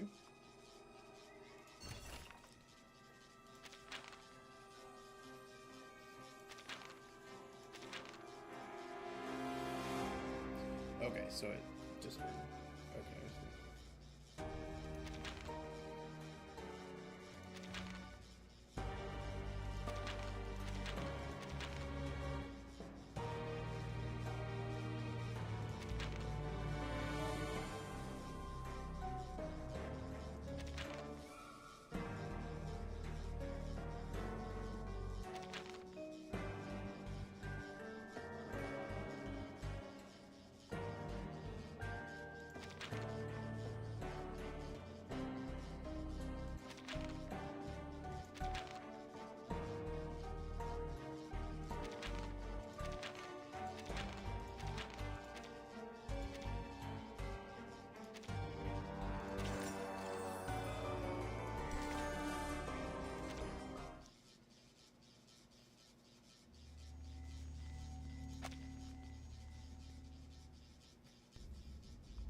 But see, amid the mimic route, a crawling shape intrude, a blood-red thing that writhes from out the scenic solitude.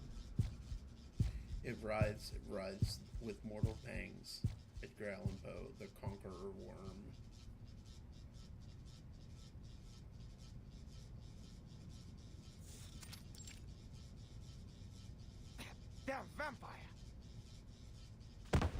The soldier hurls the girl aside, his hand marked with 2 clear bite wounds.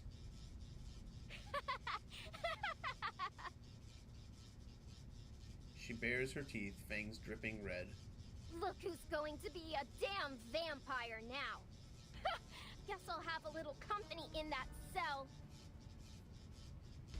Bloody hell! Oh, that's just wonderful. This train will be infested with vampires before long. The gathered people form a ring around the soldier and the girl. The children are pulled close by Dorothy.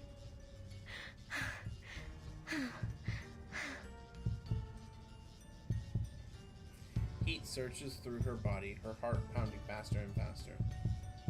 She locks on him. Yes, any second now he will pale and collapse. His veins will branch like spring twigs, crawling into his eyes and mouth, then spray jets of blood like a fountain. And nothing happens. I didn't feel a thing, you little brat. The soldier raises his hand to strike her, but his wrist is siege. A cold voice cuts in. Enough. Pyros, this was not part of our deal. Discipline your men, or I will. Orvis lets go, annoyance flickering across her face. Easy now. This fellow's just a little on edge. I'll see to it that he learns his lesson, I assure you. But for now, we seem to have a far more intriguing problem. He steps forward, unhurried, stopping before Rubuska, sneering down at her. Why hasn't he? He should have turned by now. I bit him, tasted his blood. How adorable. Still living in your fairy tale world, are we, little lady? He crouches, studying her crimson eyes. Tell me, why would you pretend to be a vampire?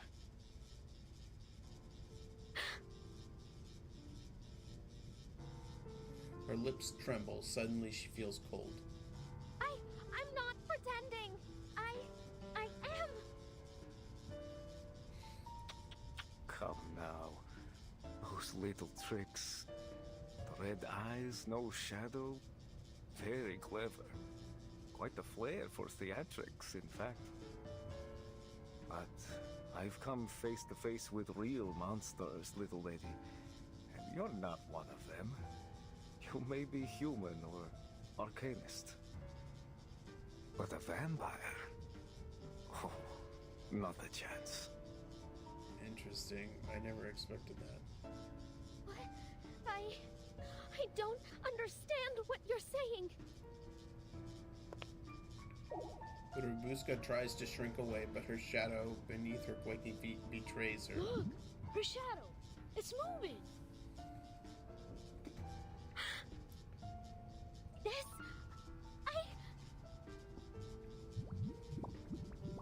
The shadow grows and warps, then retreats again into the modest, ordinary shape.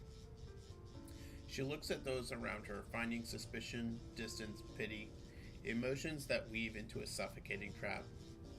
Boss.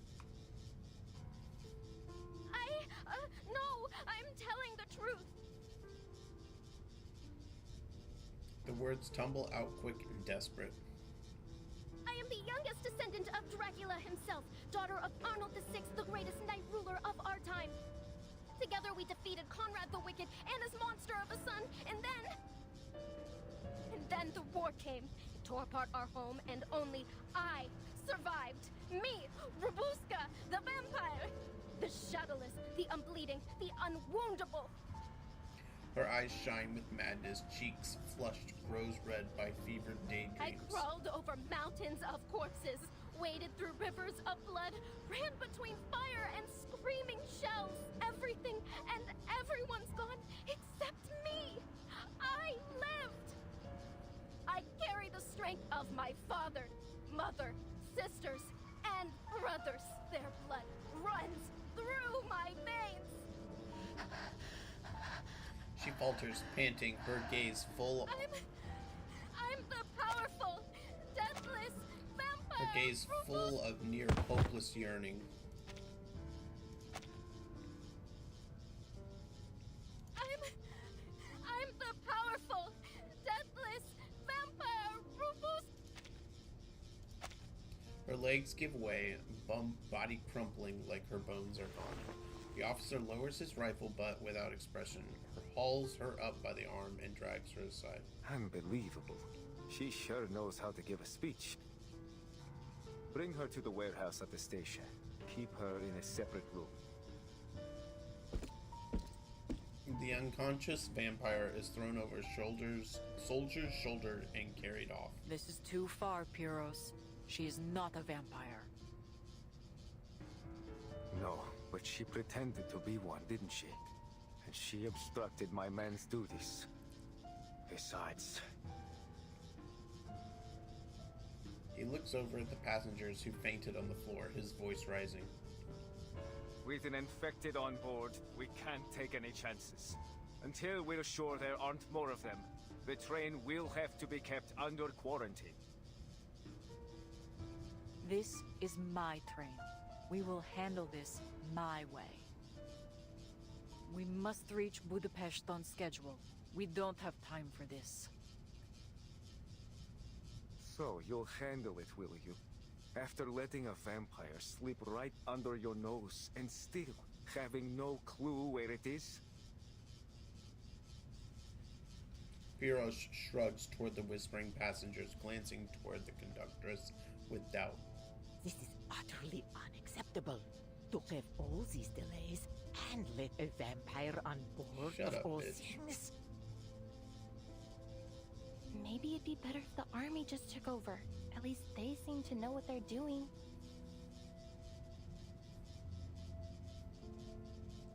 Need I say more? He motions to his waiting troops. Soldiers march in, quickly filling the carriage. Listen up, everyone. My men will escort you to a safe location shortly. Just stay seated for now and remain calm. So long as you cooperate, I promise everything will be fine. So this is your plan? To turn my passengers against me and seize control of the train? Why? What's in it for you? Come now, Iglika. I'm only doing my duty. You should know that after all these years. As more soldiers press in, he murmurs instructions and flips through the passenger list. Let's see. Nikola, Alexander, Jovan, you three, come with me. As for the rest of you, well, I suggest you stay put. Any risky or dangerous behavior will be dealt with accordingly.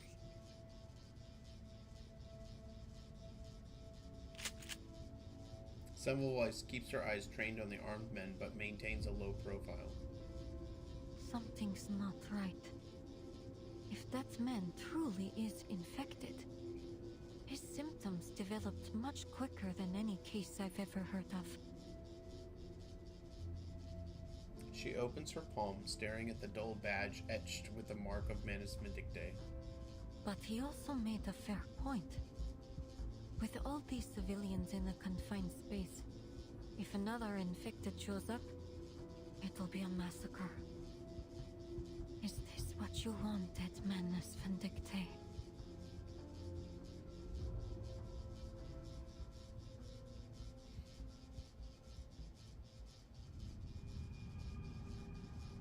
So what, they're like spreading chaos?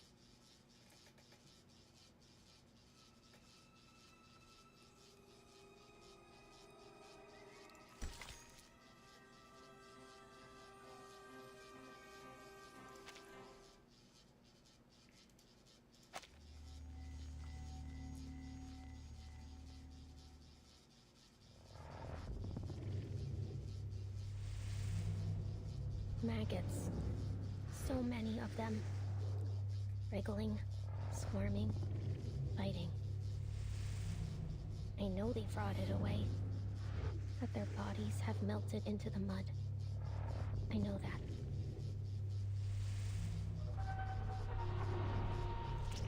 still, I remember a face. Her face. Pressed into the ground, red with blood, black with mud and rainwater. But still, I saw the warm brown of her eyes. They looked at me. They wept. Until her breathing stopped. And the tears turned dry. Run for your life. That's all she said. Like they were the only words she could remember. No! I don't want to! I don't want to leave you, Mama. Oh. Go. Run. You must. Go. Run, Buska! Run! Those words never left me. I hear them whenever the light gets low, just as I'm about to fall asleep, or as I run through the woods with everything I have. It's like a second shadow, one that covers me entirely.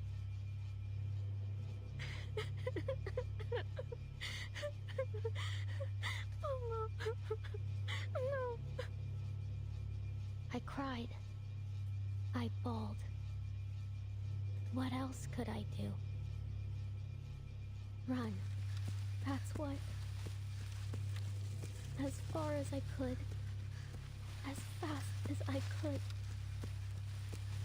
And I buried the screams. Buried the gunshots. Buried her face deep in my memory. And never looked back.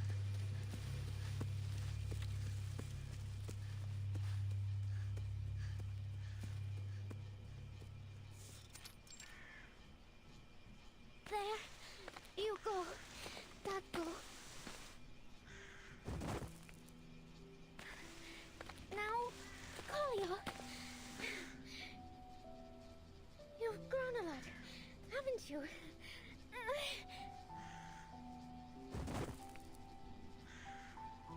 Okay.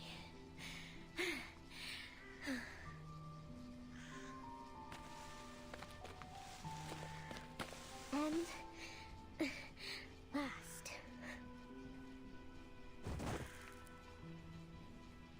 It's your turn, Mama.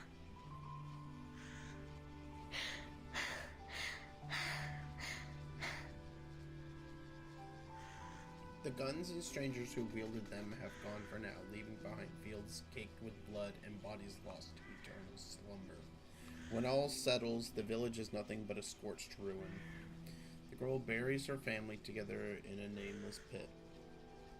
Father, mother, and little Kolya lie neatly arranged like porcelain dolls on a bed of dirt and leaves. Why are you all sleeping? It's still light out. I don't want to be the only one awake. Let's all fall asleep together, all right? She lies down with them, curling close to her mother, pulling a stiffened arm around her chest. Nice. Like when I was little and you used to hold me, Mama. Oh, when we wake up, will you comb my hair? Cold fingers tangle in her hair, yet in her mind it feels Mama, like comfort. Tell me a story, would you? Please? I know you've told the vampire story 100 times, but just once more. Please. In the light of the blood moon, they rise in stride under the veil of night. Freely they live without fear of death. For through blood, they live forevermore.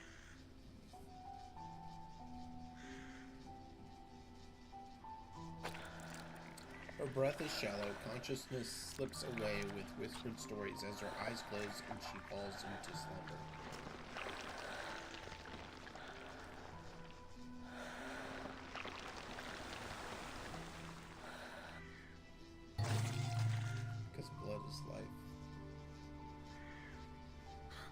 Because blood is life. That's right. As long as they drink blood, vampires can rise from their graves and live forever. The girl bolts upright, pallid face glowing with a strange light. She bites her finger and smears the flowing blood over her mother's lips. For a moment, she believes in miracles. The blood beads on the cold lips, glowing like red agate, lighting up the death's grim mask. The girl smiles with delight. Yes, good. Mama! Oh no. A little for Tatko too, and for Kolio. So that's what happened. She infected her family. All set. She smears thick, almost comical streaks of blood across her family's lips. Yeah, we're just like the story. Tatko, Mama, Kolio, and Robuska, a vampire family. That's why Mama likes to wear lipstick. It's just like blood. Oh, jeez. Here, have a little more, Mama.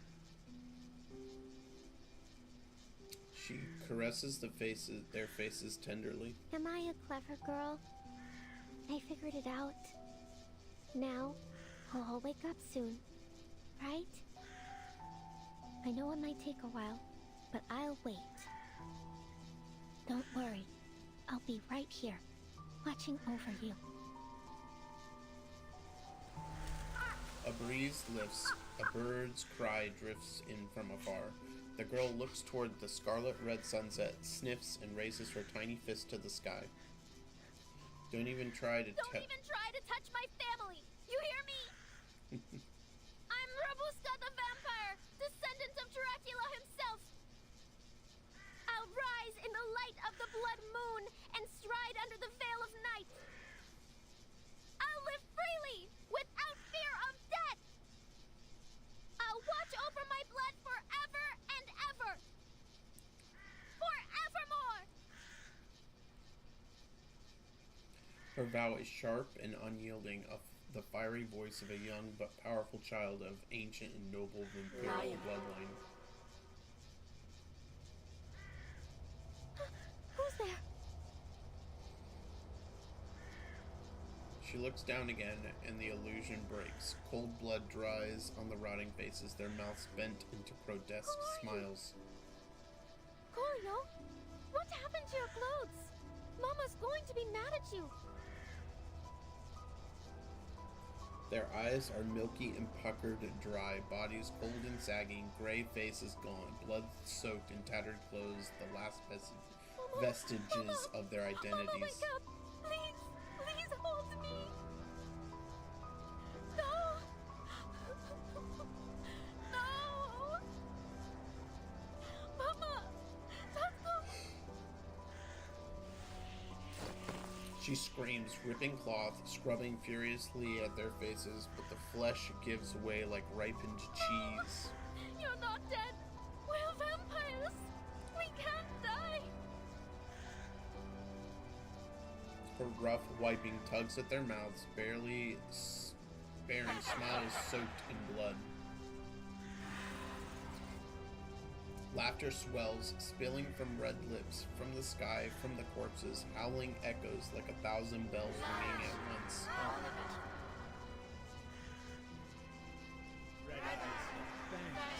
The resurrection of our family.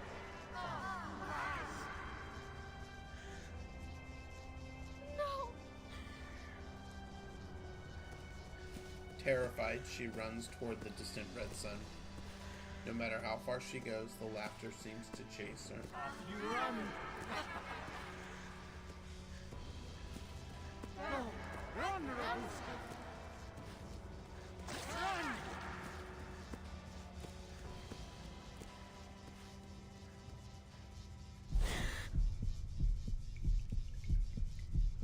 What is this room? Robuska jolts awake from a deep sleep. It's not a lie.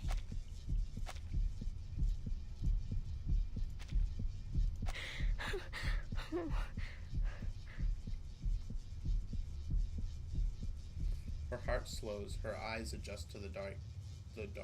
The stench beside her is revolting and bitterly familiar, death mixed with fuel and smoke. She turns her gaze and meets another face, swollen and bluish. A corpse, stiff and cold, black veins coil beneath its pale skin like twisted branches of a dead tree. Her eyes follow the body upward until they freeze on a face she knows, one she has seen before, back at the snowbound station. No, not precisely. But many like it. Vampires, werewolves, wild beasts, and monsters. It's always the same story about the powerful consuming the common folk. Storytellers have always been good at making their points one way or another. Why? Did he get on the train? It's that old man from the train station. The irony of his warnings is a bitter mix of comedy and tragedy. You are awake. A shadow in the corner stirs, taking the shape of a looming man. Thirsty? You're that officer. What is all of this? Did you kill these people? Pyros ignores the questions. The rag drags across the floor with a heavy scrape, tossed casually to Rabuska's feet. I'm afraid I haven't been a very good host. And, alas, our water supply has run dry. Blood, however, well, we've got plenty of that. Pyros extends his hand, long blackened nails stroking the corpse's wrist with a vile tenderness. He's the vampire. Drink up, little Miss Vampire. Blood runs down Rabuska's hair, lashes, eyes, nose, finally her mouth.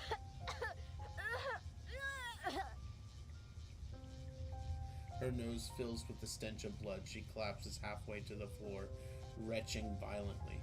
Stew, frozen berries, honey bread, lark cake. Everything she's eaten pours out with each spasm, mingling with the foul blood and shredded organs on the ground. Not so demure at the table, are we? How embarrassing. I knew you weren't one of us. I knew it, yeah.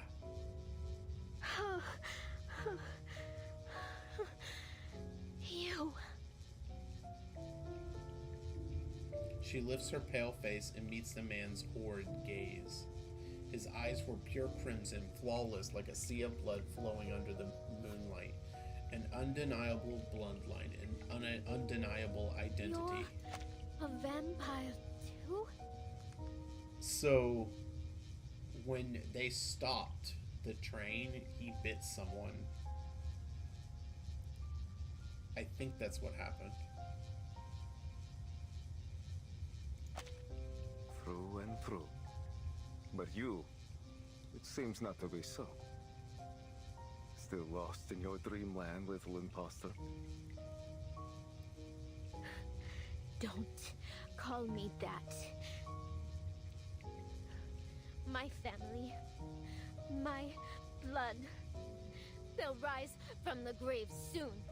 You'll see. We'll be together again. She chokes and swallows the blood until her face and body are smeared with scarlet. A lie, that day will never come.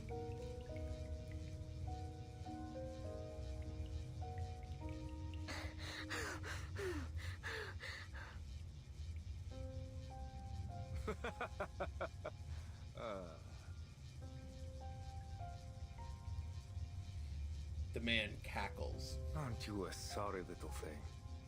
It almost stirs something in this useless old art. In fact, I've almost come to like you. Tell you what, I could make your wish come true. My wish? His blood-red eyes gleam with unfathomable unfathomable danger. I can help you become a real vampire.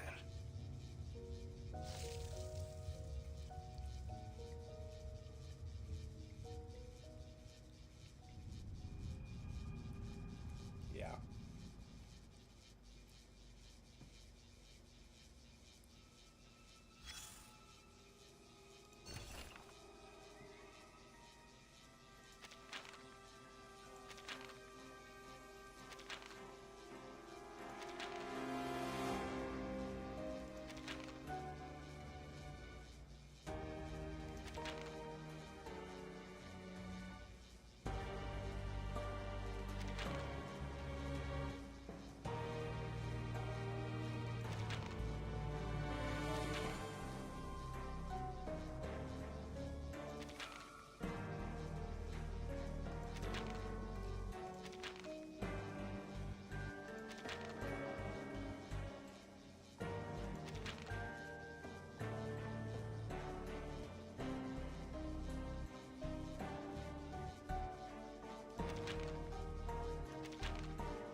Okay.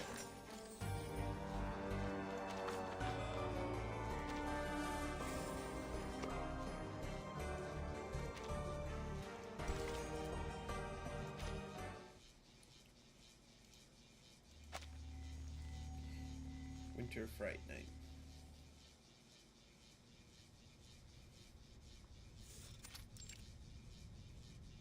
No, I'm not going with you. Never. Little William clings to the seat rail, screaming loud enough to pierce steel. After the quarantine order, passengers are scattered, some herded into the conductress's cabin. Let go. Soldiers pry open the boy's stubborn fingers one by one. Officers, with all due respect, you've taken a dozen passengers already. May I ask where you're taking them?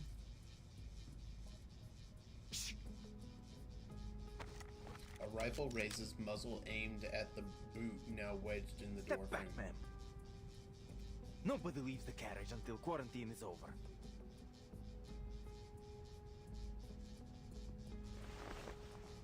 She says nothing but pulls her foot back.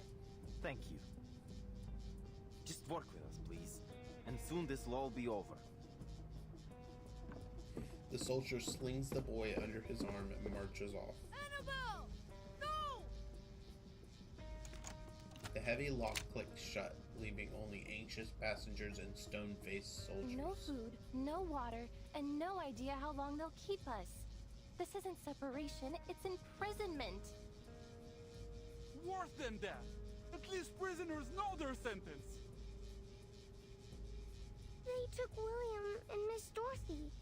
And Rabuska hasn't come back either. Oh no, is she gonna be alone? Sensing the soldier's warning glare, the girl clutches her doll tight. She presses her communicator and is met with static. Her words and any vital intelligence she could share are stranded with her. Something's jamming my signal. And the teleport disc isn't working either. Huh. Someone came prepared.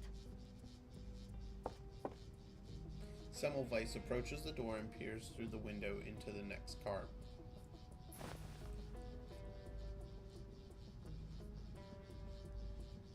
The scene is carnage.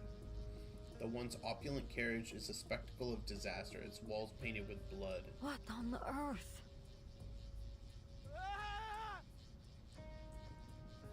A low, drawn-out wail comes from the corner.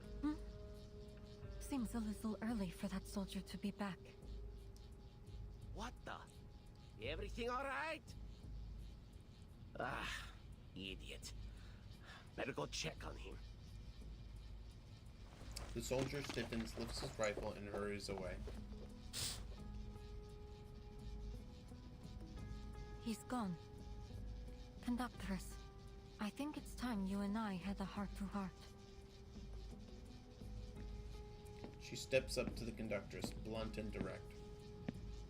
This is all wrong. No food, no water, no radio signal. I don't believe they're doing anything to protect the passengers from infection. This isn't a quarantine. This is a cover-up. Yeah. What are you suggesting?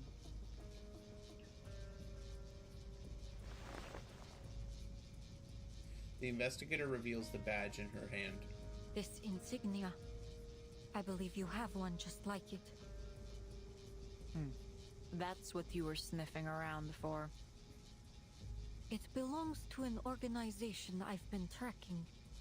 Menes Vindictae. Manus Vindictae.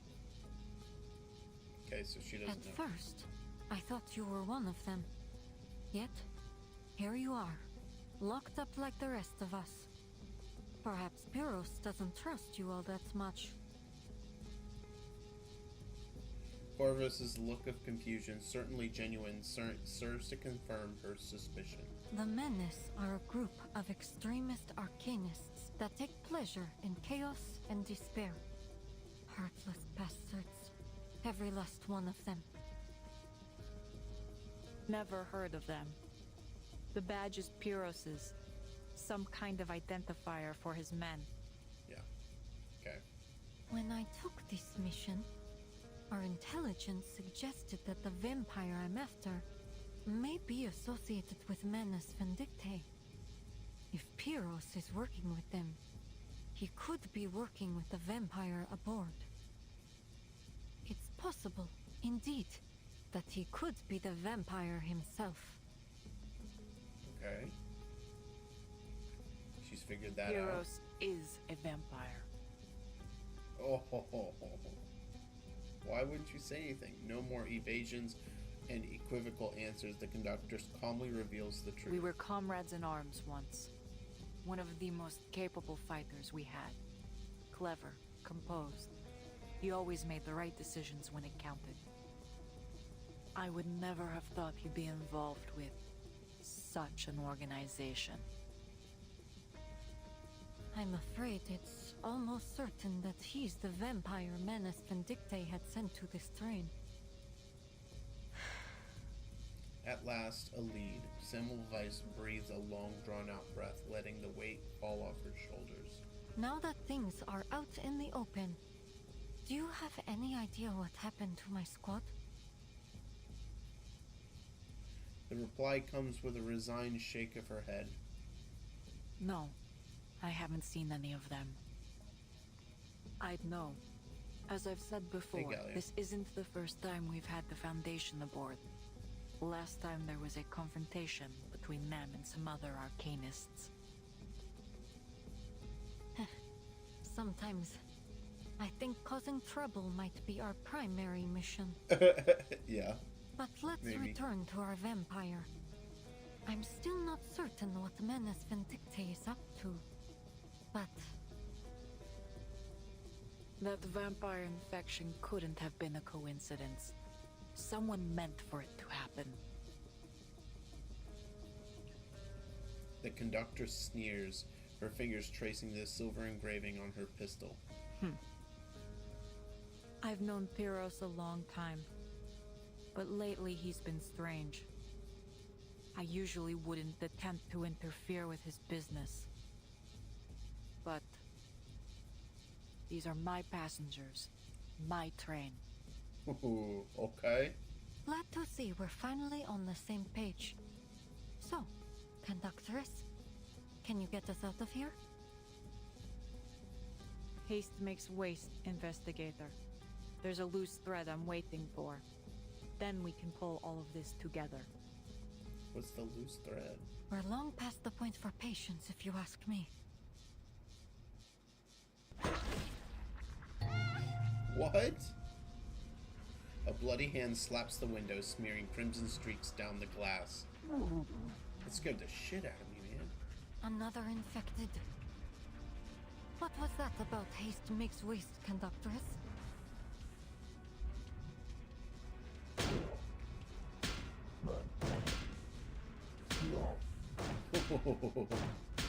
Thud, thud. The man mumbles flatly, headbutting the glass again and again until blood pours from his brow.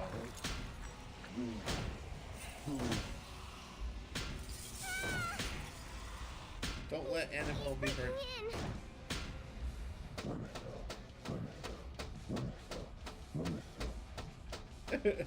Conductors, there must be something using arcane skills on this train. Arcane skills aren't everything. She pulls the passengers behind her, draws her sidearm, and takes aim. Before the shot fires, the infected passenger is yanked away by an unseen force. Another splash of blood smears across the window. Another infected? The sound dies, then comes a faint rustling outside the door. A familiar face rises into view beyond the glass. Ooh, okay. Is she what you were waiting for, conductors? Exactly. Ima, you drew that soldier away, yes? Mm-hmm. I waited for just the right moment. Well done. What's our situation? There are infected everywhere. The cabins, the hallways, all through the train. They seem to be running out from the station warehouse. Ooh. The stewardess goes pale, recounting everything she saw outside. There's blood everywhere, too. On the walls, on the floor. I tried my best not to look at it. Was it you who killed that infected just now? Well... Come on, be honest. We don't care. She tugs shyly at her eye patch. I ensure all crew on the Danube Dawn are trained in self-defense. It's hardly surprising. Yeah. Go ahead, Ima. Oh, yes. She lowers her head, clenched fist trembling. I saw those soldiers in their carriages. I thought they'd be caring for the passengers or removing the infected, but they did nothing. As if it were of no concern to them whatsoever. A bunch of dicks. They took the passengers, one by one, to some kind of detention room for inspection, then sent them to the warehouse. But then they started coming back out. Like that. Oh, so that's how that man died. She wipes a smear of blood from her cheek, then slips her finger briefly into her mouth. Uncle Piros. I don't know what's happened to him, but we have to find him.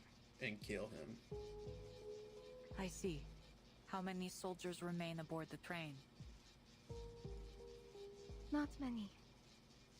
A few were sent to guard the detention room. I think we can handle the ones that are left. Okay. The meek girl pumps her fist in an uncommon gesture of confidence. Good. Everything is in place. Let's move. Wait. Shh. I hear footsteps. They saw me just then. I can't be seen here again. Why?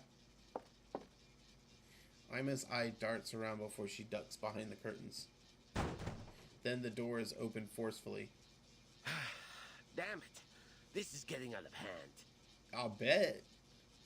Soldiers, having dealt with the unexpected occurrence, rush in, weapons raised at the frightened passengers. Where were we? On to the next passenger. If you grab Annabelle, I'm gonna beat the shit out of you. The muzzle drifts left and right, finally settling on Annabelle. You, little girl, it's your turn. Me? I don't want to go. Save her. Come now, be quiet. The muzzle is locked in place. You heard her. Yeah, there we go. She said no. In this scuffle, two shots ring out, each slamming into the metal ceiling. The soldier tries to wrench back his rifle, but Corvus's grip is unyielding. You! Let go! She's not going. What's going on? Stand down, all of you! Another soldier appears behind them, gun in one hand, whistle in the other, his fingers shaking. Go, Ima. Yes. Understood. The stewardess tears off her eye patch, revealing her other blood-red eye. Is she half vampire? Before the whistle meets his lips, she leaps from the shadows, slamming into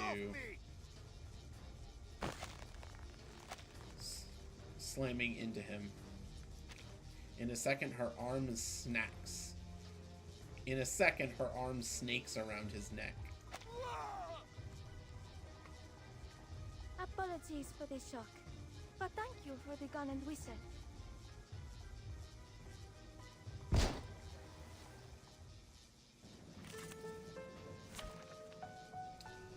Okay. Yeah, Galio, I did change my guild, finally, and had my first guild war yesterday. It went pretty good. The guild is really, like, it's really high. It's like, we're like top 200 or something. I don't know how long that'll last, but... My cup is peaceful. I am the waves in the ocean and the stars in the sky.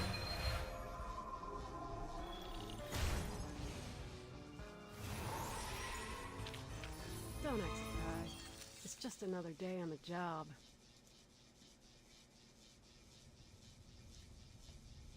The soldiers collapse. Ima drags them to the corner, exhales, and pulls her eye patch down. No one will take you away, Annabelle. At least for the time being. Nice. Why is everyone so quiet?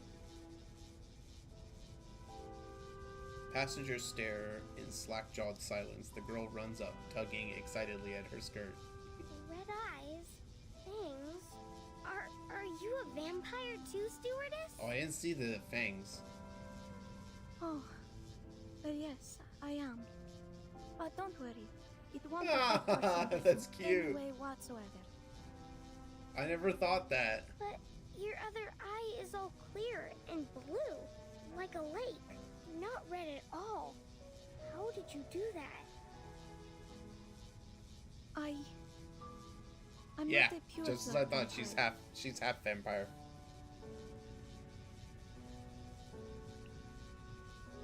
She shakes her head quietly before looking away. She has no intention of going any deeper into this subject. Oh man, the AC collab was so good. I loved it. And yeah, this is probably the best story game out there. Like, this whole chapter has been really cool. It's like this spooky, well, obviously you can tell vampire story in Eastern Europe. I have to say, I didn't expect the stories of a vampire train to actually hold any truth. Though I doubt any of the stories had our vampires pouring tea and fluffing pillows. There was never any truth to them.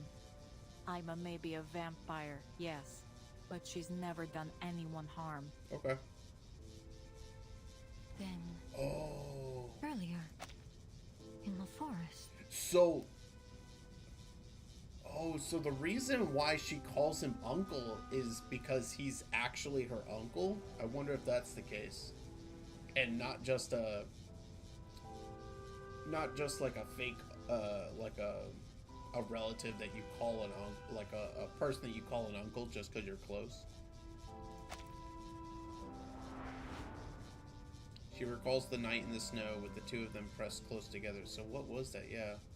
The storm was so thick she could barely see, only mist, trees, and red scarf whipping in the wind. It was bloodthirst, so I gave her mine. It's an arrangement of ours. Oh, okay. Corvus adjusts a scarf around the small stewardess's neck. First a secret carriage, now a vampire stewardess. What else might you be hiding up your sleeve? Nothing of your concern. We share a common interest. So, let us treat each other as comrades. Alright, fair. There may be tricks up my sleeve, but for now, we watch, wait, and then strike. We've got to get You little surprise Robusta. me more and more, Conductress. Comrades it is. But what's our next move? I wish there were some other way, old friend. Yeah, we gotta kill that dude. She exhales, a cold light flashing in her eyes. Aima, how many passengers are left on board? I didn't count precisely. There were already quite a few that were taken to the detention room. Oh, Conductress, are you going to... Corvus pushes through the crowd to a tall cabinet and yanks it open. You there. Ever handled a gun before? Nice. The stowaways? Weapons line the wall in neat rows gleaming under the light. Each one meticulously polished and ready as if awaiting their call to battle. Yet another surprise. She's a gun nut. I don't think I ever would have expected you to be lugging an armory around with you. It's a hobby. She's like full Texan. She takes a pistol down and tosses it to Silver bullets are Semmelweis. more effective than arcane skill when dealing with vampires and their infected. Okay. Anyone old enough to handle a weapon, arm yourselves. We have a fierce battle ahead. Hey, this got really cool really quick. Mind you, it's like at the very end.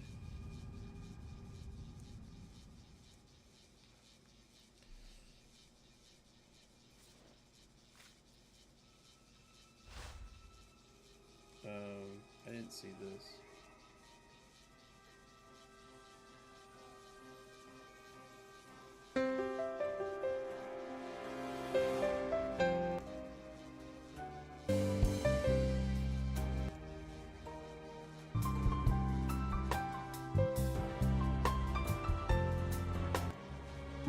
Is this where you're going for your trip?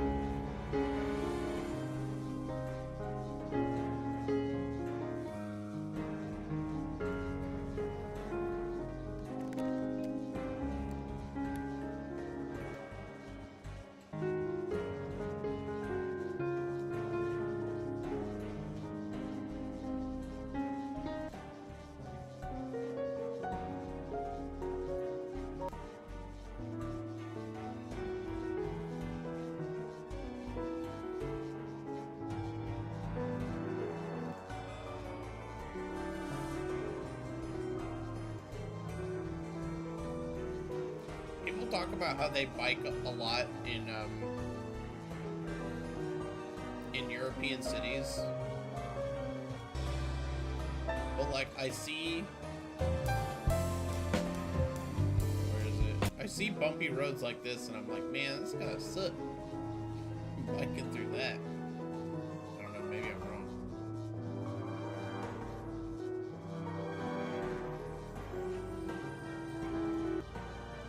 Alright.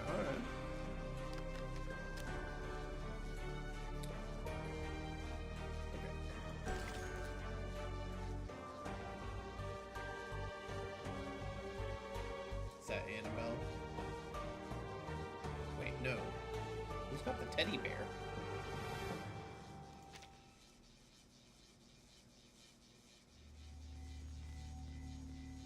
Friends in need. Dude, it's nuts. It's a horror train.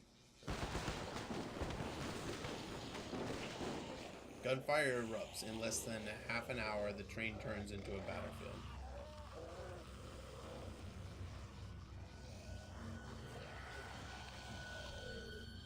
Caneva. The gunshots are drawing them in. We've got to close the door. Head to the next carriage. I'll close the door. Corvus leaves cover and charges straight into the carnage. Conductress, don't! Don't look back. The weight of the unseen eyes is unbearable. Annabelle turns her head.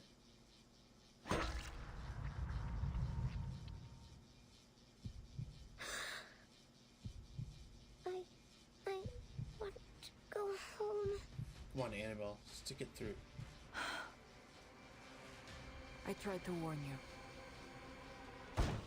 There are too many of them. We can't do this alone.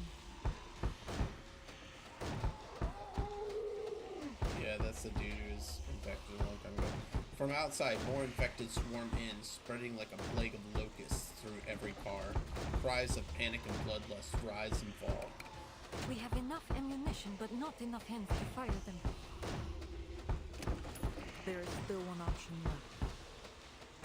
There are more passengers. We can rally the people to fight. The other carriages are still under guard. I doubt we'll find many willing passengers who are still fit to join us. I know where to go. Biros gave me his word he would leave them be. And you still think he'll stand by it? It's our best chance.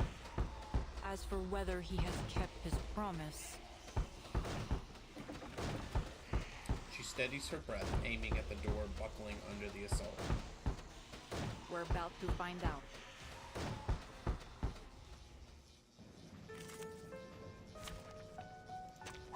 Embrace rather than resist. Shit just got real. It's the soldiers stationed outside the train. It seems there's another surprise waiting for us, Investigator. Okay.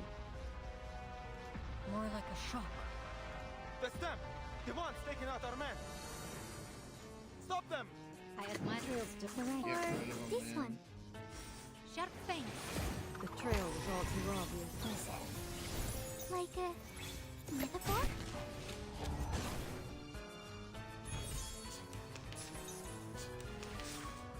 Like how the beach goes peaceful? I am the waves in the ocean and the stars in the sky.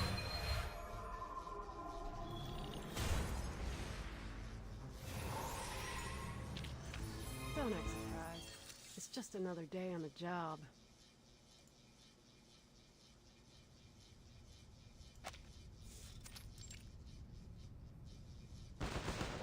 Gunfire still rattles. Another sound joins in, scattered, heavy footsteps. 1, 2, 3. No, there are more. Many more. Her voice trembles. They don't sound like soldiers. What do we do, Yakov? Ready your weapons, everyone. The steps draw closer, the lock strains. Passengers grip their makeshift weapons, every eye fixed on the opening door. Hold. Now, attack! The mob surges, raining down blows without mercy. Stop! Damn it! We're here to help! Dolly, I can't find her. Cries, curses, and wails crash together in a storm. Wait, I hurt a little girl. And a woman.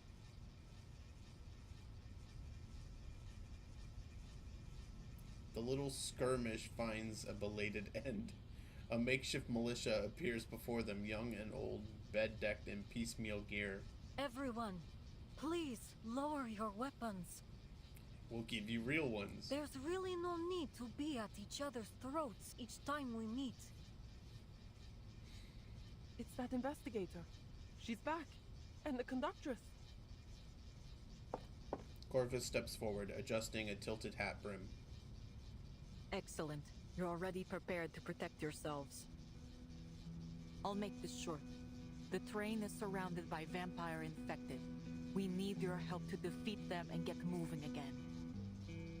Take a weapon if you're able. We'll fight together.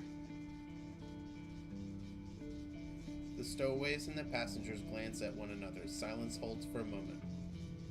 But why us? Look around you. We're just a bunch of regular folk. refugees who probably never even touched the gun. The army's here, isn't it? Shouldn't they clean up this mess?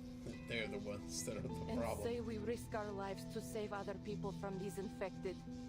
What would stop them from reporting us if we try to cross the border after? Then voices rise again, questions sharp and insistent. He's right. I say we unload the carriages with the infected inside, and the rest of us keep going to Budapest. You're quiet, Yakov. What are you thinking? A single soft query hushes the noise, all eyes turning to their leader. I'd say...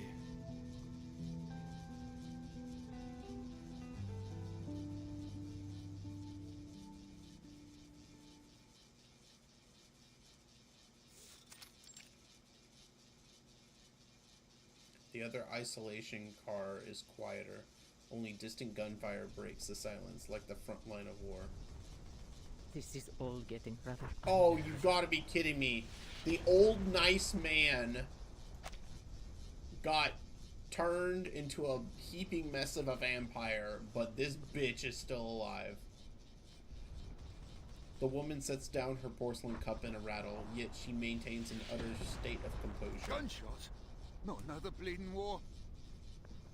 Hell, I knew I should have brought my gun.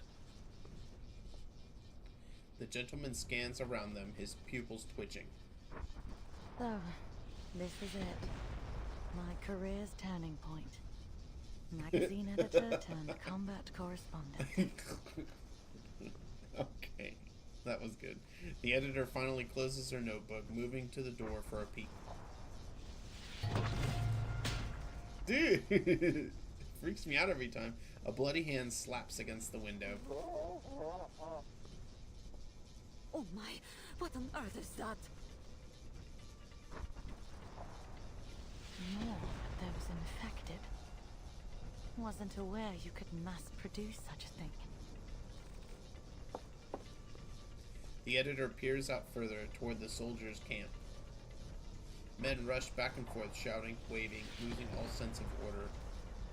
Her eyes drift past them to a gray building. Figures burst out, shrieking, trailing blood across the snow. Some wander into the forest, others charge toward the train. That must be the station warehouse. Is that where these infected are coming from? It's only been 2 hours since the quarantine began. What's gone wrong? The editor frowns. Another scream rings sharp in her ear.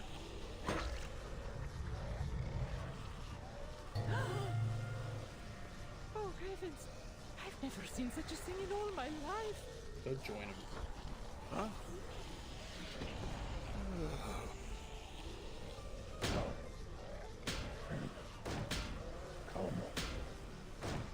The door won't hold for long. Get something to block it.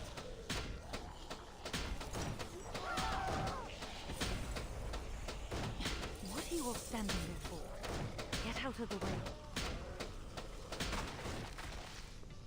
Gunfire rattles. Dark red bursts bloom across the train windows. Gunfire rattles. Dark red bursts bloom across the train windows. Through the smoke, armed figures emerge, faces pale and bloodied. Think I strained my shoulder. I did warn you. Someone your size can't handle a shotgun. Well, you can hardly expect me to take them down one by one with a pistol. If this is some kind of robbery, then I'm afraid you'll be disappointed. A writer always travels light. Okay. It isn't. We want your help.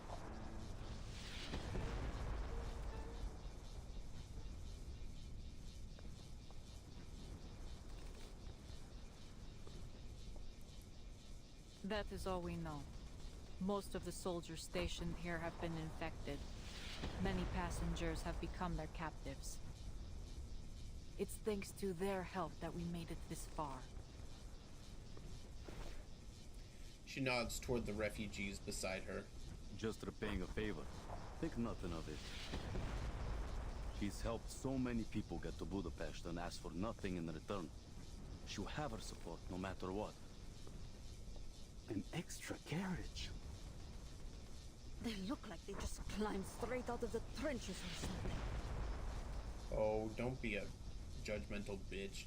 They whisper uneasily. To them, these unkept and unruly strangers with rivals look no less monstrous. Well, in any case, we appreciate you rescuing us. With rifles look no less monstrous than the creatures they had vanquished.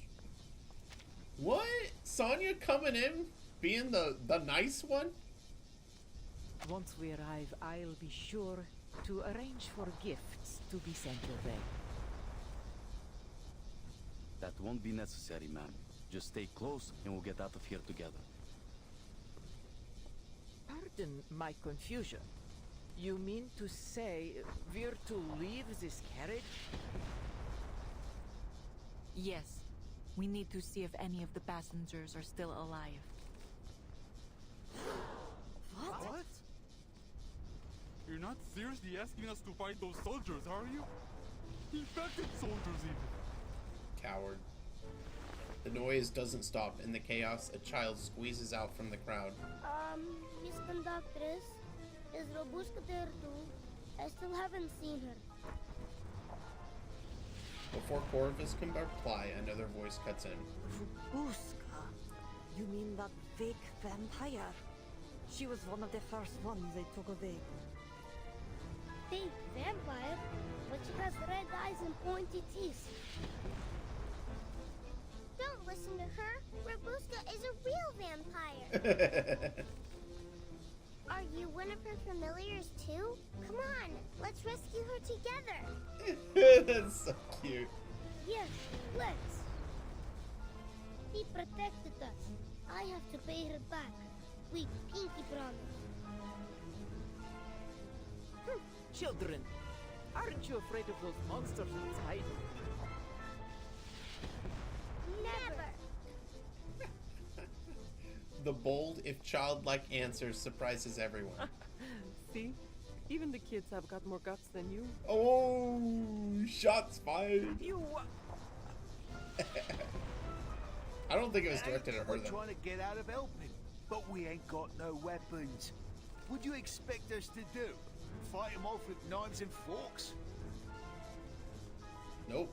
No need to worry about that. She shifts aside, opening a path for her ally. Ima steps forward, loosening a heavy sack which pours out rifles and pistols into a motley assortment like a fisherman displaying his catch. Take any you like. All the guns here are quite easy to handle.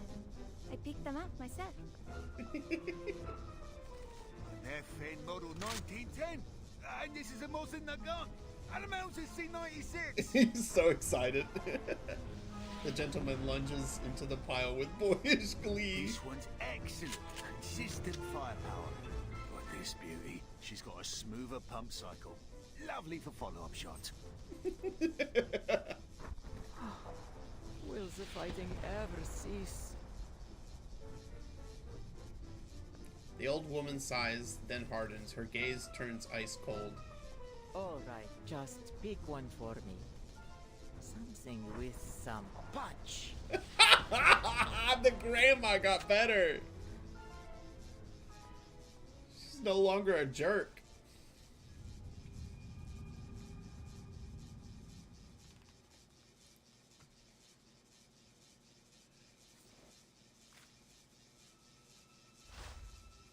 Alright. We're on like our last 3 or so.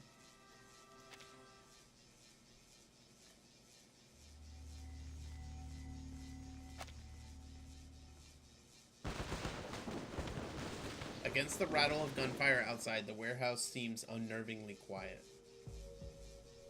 This is disgusting. The vampire's invitation still awaits a response. The girl bows her head, staring at her shadow. Let me remind you that although my life may be everlasting, my patience is not.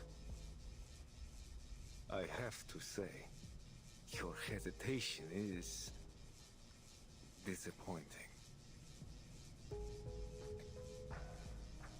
What's this going to cost me? She looks into his crimson eyes.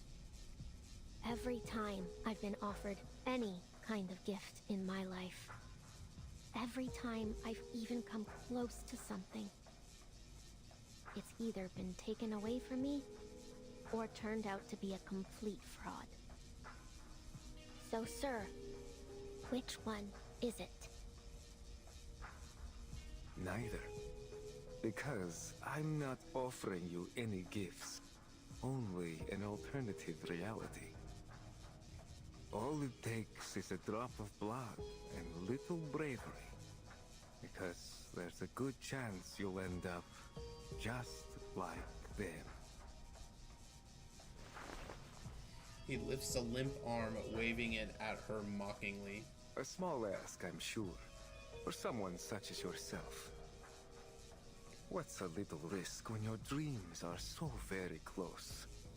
This is what you want, isn't it? He stands by the window, hand reaching for her. Yes, I crave it. Dizziness grips her. A sudden crushing tide of fortune crashes over Rabuska. Stone, walls, cargo, everything melts away.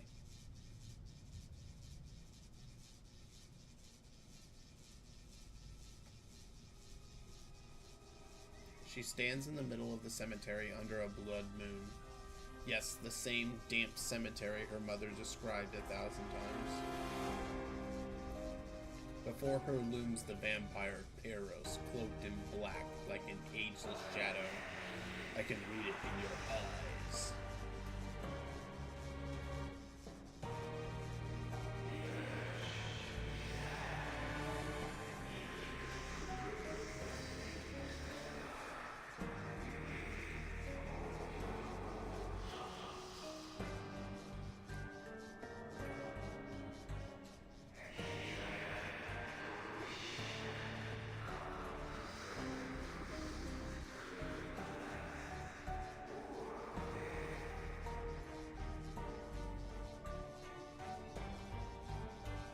Moonlight spills over his face, his red eyes overflowing, blood, corpses, and the reek of death.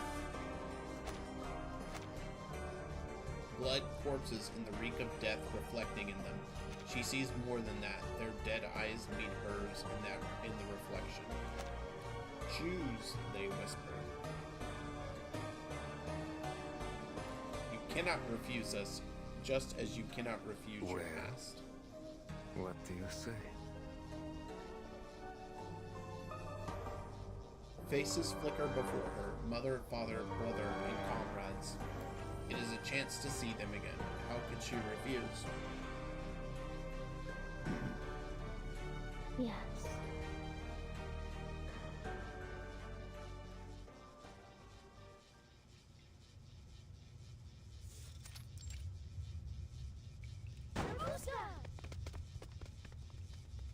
He's not here. Armed men storm in, but the familiar figure is gone. Blood stains the floor, still warm, trailing like a serpent. There are drag marks.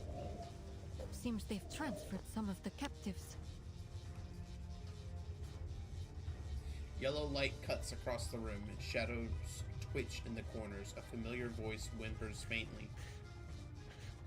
Oh, I just want to go home. Oh, did little William survive? It's all right, child. I'm here with you. We'll be fine. William! Miss Dorothy! Annabelle rushes forward, clutching her long-lost kin. Don't. There's... Shadows lunge from the opposite corner. Prepare for battle.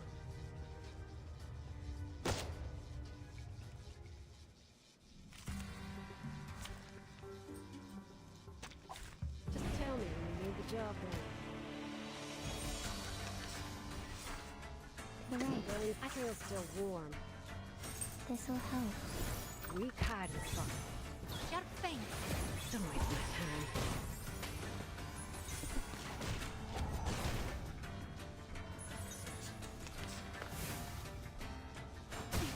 Cheer up. We shall peaceful is left. To a brighter future for everyone.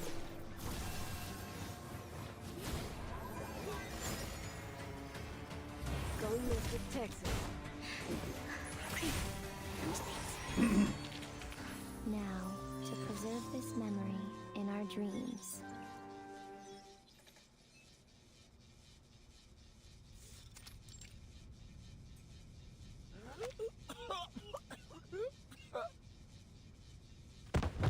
The soldier crumples, eyes bloodshot, veins crawling like creeping vines across his temple. Where's Pyros? Where did he take the girl?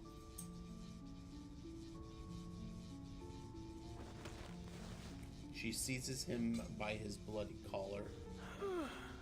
That house. That station. Lots of them.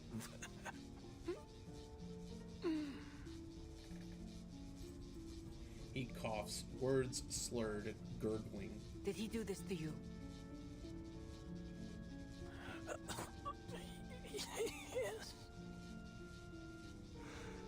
He gasps, then smiles strangely. It's too late. What? Speak up.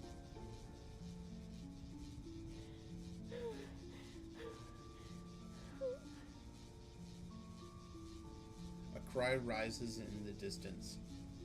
It is long, ecstatic, weary, like a bird to its nest, a ship finding shore. Robuska, that sound, she...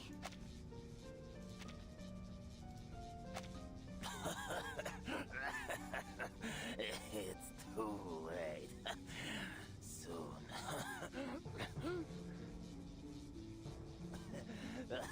Your friend will be a vampire. What a dick, man. He laughs until bloody tears streak his face. In his throat, he releases a stream of broken whispers. Another voice takes over. See anything that warm dread? Be the cattle, a plague is spread. We are the spawn, the vampire's aid, to turn this earth a crimson shade. The storm forms as it did before. No wars, no conflict, nevermore.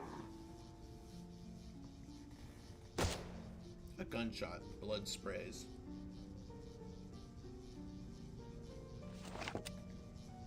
Corvus lowers her weapon, her stitched face grave. He's even turned his own army. It's no wonder these infected are crawling all over the place. The storm forms. She crouches, inspecting the corpse with an investigator's eye. Something's been off since the beginning. The symptoms have taken hold too rapidly. There has never been a recorded instance of the infection spreading so fast. Look here. Burst veins.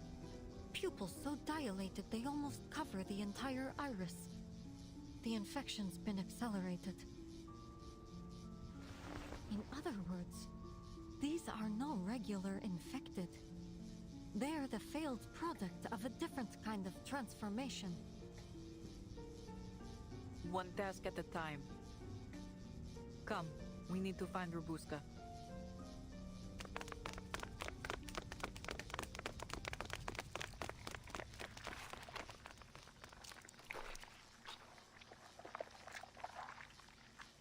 Well, what do you say? Yes. Very good. I knew you'd come to your senses. Satisfied with the answer, he offers a sharp, beastly smile. Come, child. It's time to leave the ugly trappings of mortality behind you. Once we have the same blood pulsing through our veins, we will build a new world, united in death.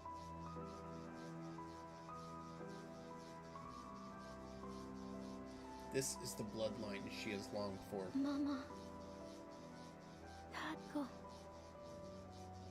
Kolya. An echo of her childhood. I'll protect you. Tugging at the shreds of her surviving faith. Till the end of time.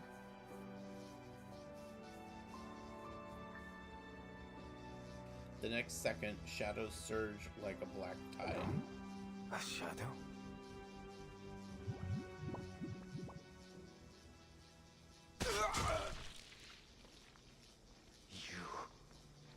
Why? I want to be a vampire more than anything I've ever wanted. To have the power to save the people I love from death. To be the one to protect and provide. But I never want to be like you. I may have red eyes and fangs, but I don't want to lie and manipulate to get what I want. Damn.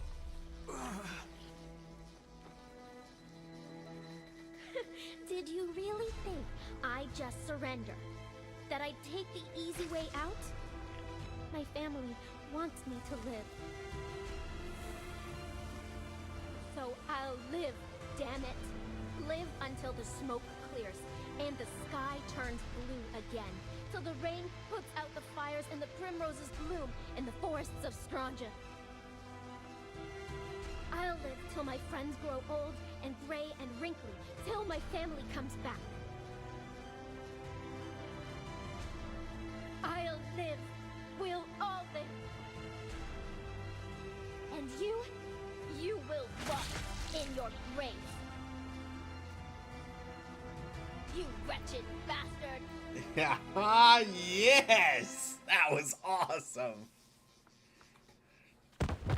The true vampire convulses on the floor, his chest heaving like an old bellows. I did it. I killed him. It's over.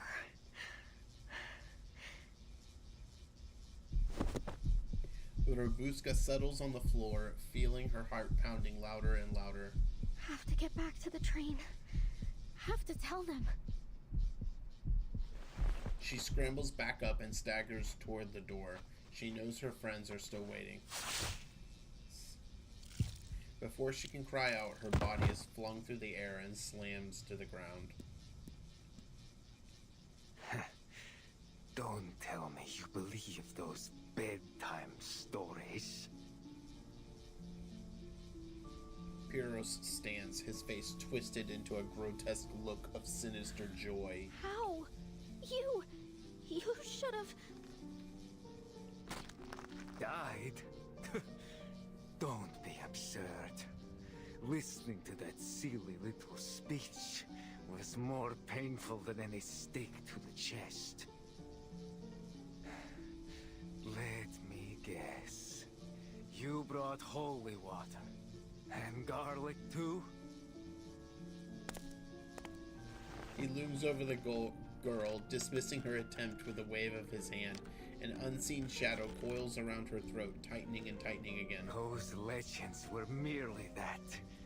Naught but childish forgeries. Just like you, little vampire. He looms over the girl, dismissing her attempt with a wave of his hand.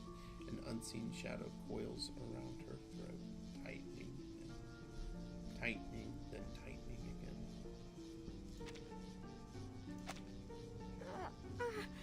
No! Oh, what a waste of time you turned out to be. I truly believed you might share my vision. But alas, You're just as narrow-minded as the rest of them. I suppose it's time you found your place in the dirt. If you're lucky, someone might bring you back someday. Then you can act out your little noble-hearted vampire charade once more. Her vision blurs. The moon streaks of blood at the cemetery. Everything that once made up her childhood crumbles to ruin. And with it, her dreams of becoming a vampire. Look! Her shadow! It's moving! You're a real vampire, right, Rabuska?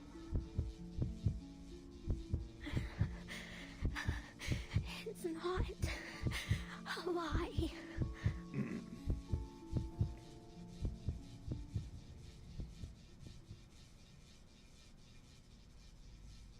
She closes her eyes, arms slack at her sides, blood-like tears trailing down her face. The door bursts open from a weighty kick. Footsteps ring out, steady, strong, then faster, faster. A hail of bullets tear through the vampire's shoulder. Pyros releases her before melting into shadow.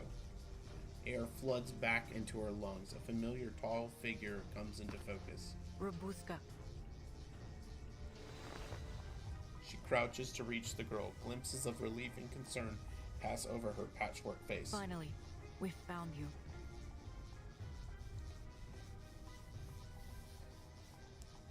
Saved her just in time.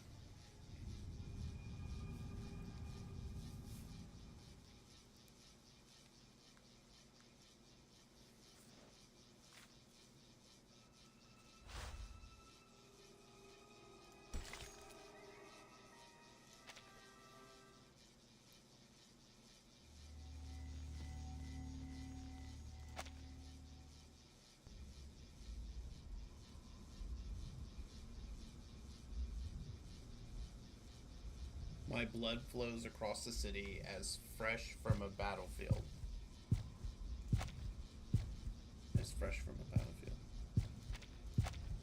It rises as the tide, seeping into the enemy gaps between cobblestones, quenching the parched mouths of man and beast, and engulfing the world in its sanguine embrace.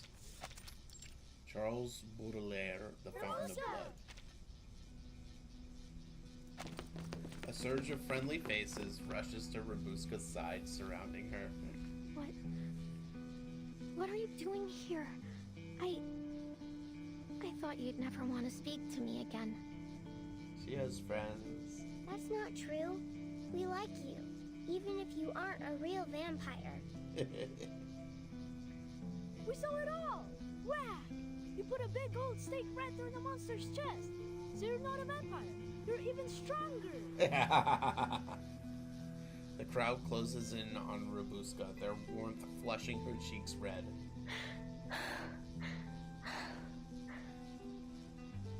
Thank you. Ah, the joy of reunion. How very touching. In fact, why don't we drink to it? From the corner comes a sinister voice, drawing eyes and muzzles in its direction. Those are...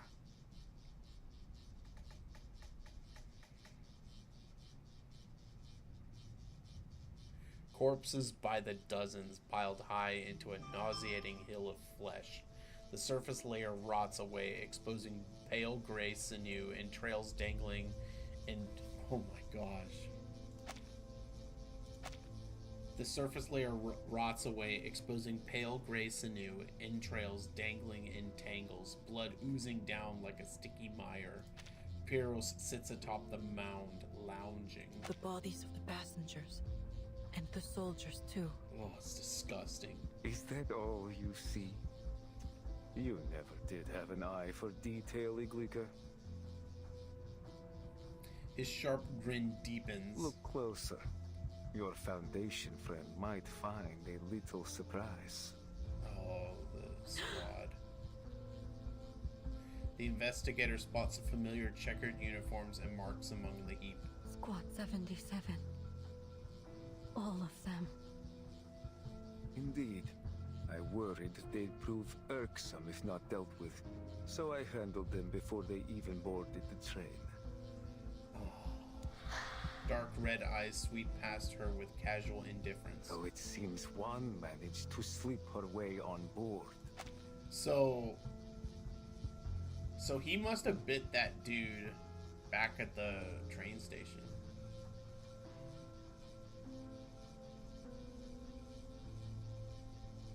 Why, Pyros?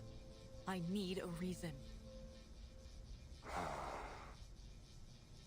If you must ask, Iglika, it's because I've run out of patience.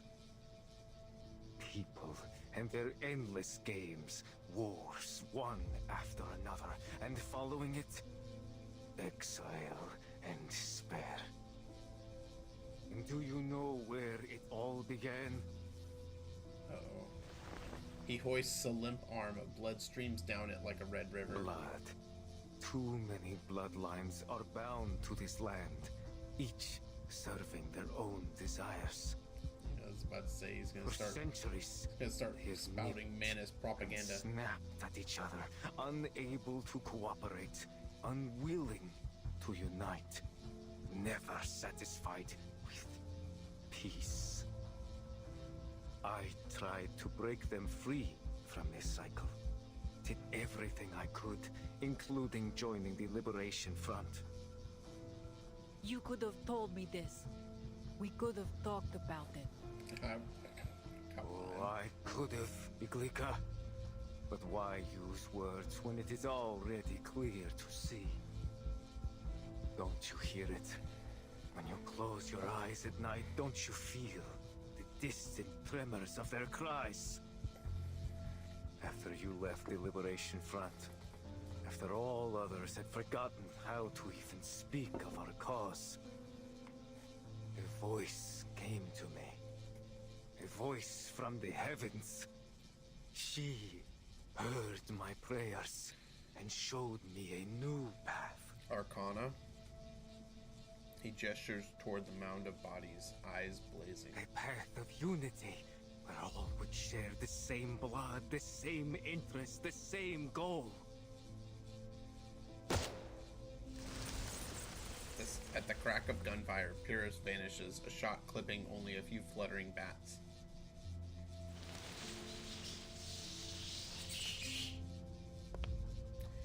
In only a heartbeat, he reappears soundlessly behind Corvus. Another bullet. You wound me in more ways than one, Iglika. You've lost your way, Pyros. Do you truly think blood is to blame for all of this? It's one cause of conflict, yes, but so are misunderstanding, fear, even love.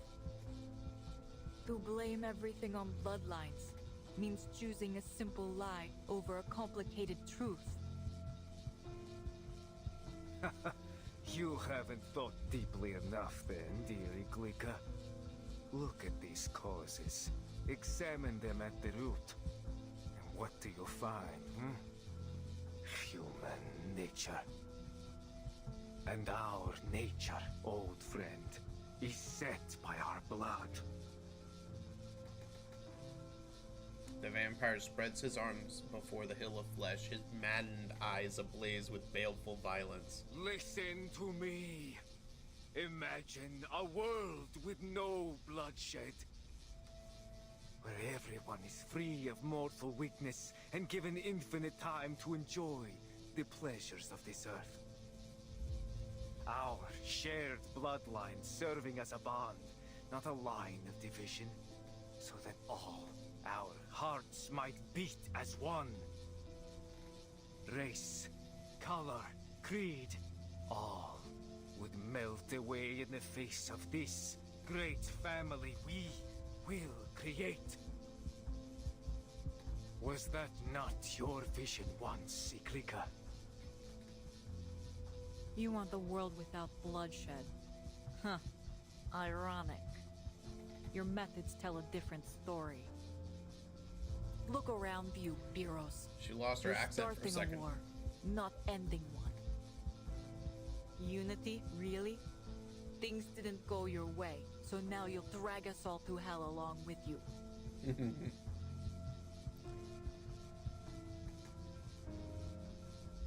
Moonlight strips away all pretense, casting a pallid veil across his face. You always did know how to use those words like a scalpel. Mm-hmm.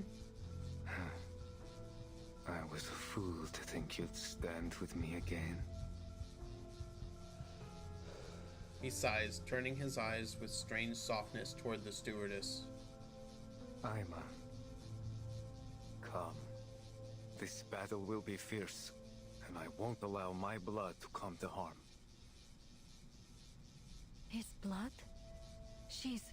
Yeah.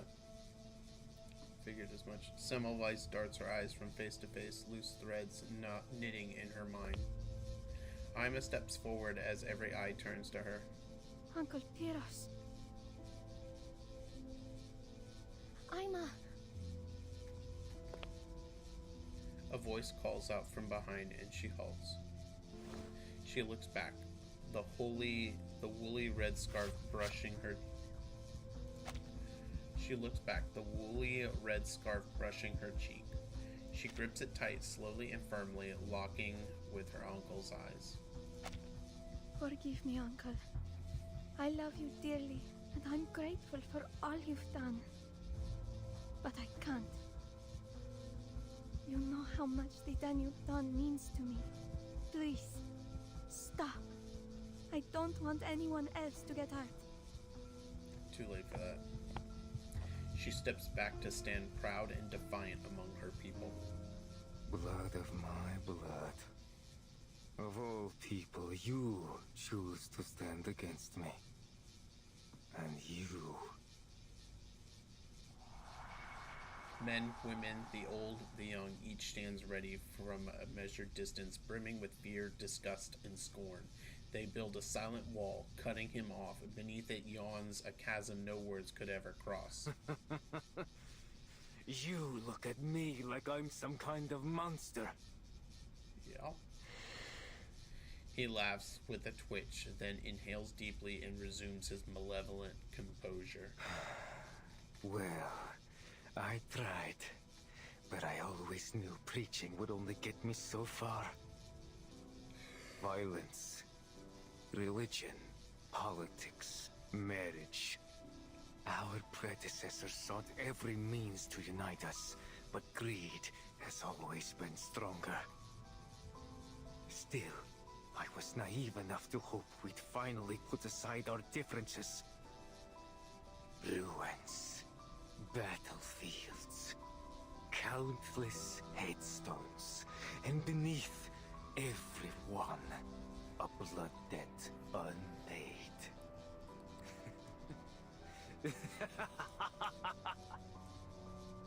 Perhaps, in the end, you were right, Itlika. If I can't have what I want... He reaches to pull out the wooden stake lodged in his chest. Fleshy bat wings sprout from his back, spreading wide to block out the hazy moonlight outside the window. Will drag every single man, woman, and child. Spreading wide to block out the hazy moonlight outside the window. I will drag every single man, woman, and child to hell. The monster lets out a shrill cry, eyes streaming blood. The sound spreads through the night like a deadly signal, drawing hordes of the infected in from the dark. Disgusting! Seething! Nevermore! The infected are forming. He must have called for them. Incoming! Weapons ready! Pyros, I will put a bullet through your heart myself. Yeah.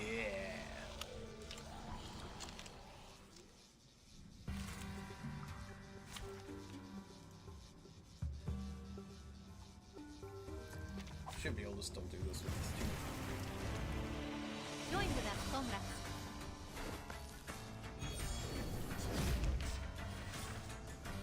I know that look.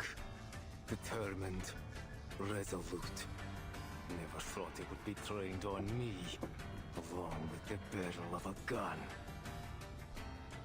And you are as reckless as ever, Viros. The most passionate among us, yet the moment things don't go your way, the first to cry betrayal. You're a vampire. You have more time than anyone to achieve your goals. Betrayal, you say? Then tell me, what can I trust after all these failures? Blood or your dead body? I will remember your sacrifice. Gun is loaded.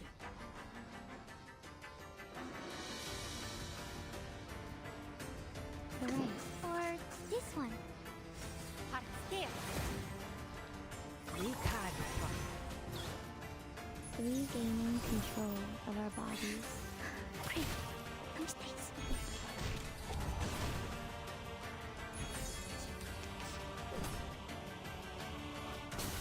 You're a hard nut to crack. Take my blood as my gift to you. Be careful. Do not allow him to infect you. We share the sick by cupping the moon in the palm of the teaspoon. Or this one. To a brighter future for everyone.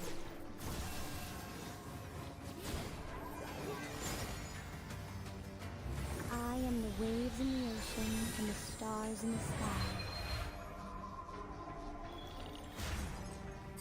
I can't make it. Hear my whispers. Feel my pain. And we will pave the path to the future. Let our blood become one.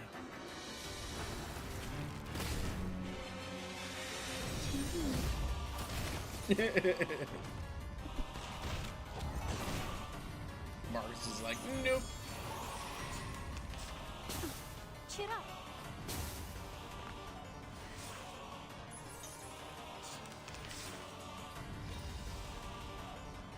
This book? You can do the... Or this one? This book? Or this one? Great. Come space.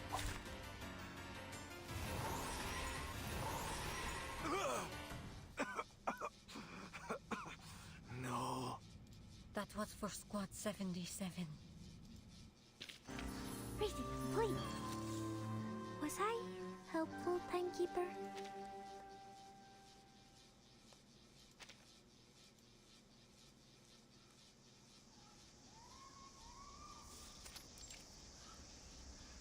Is the beast still breathing?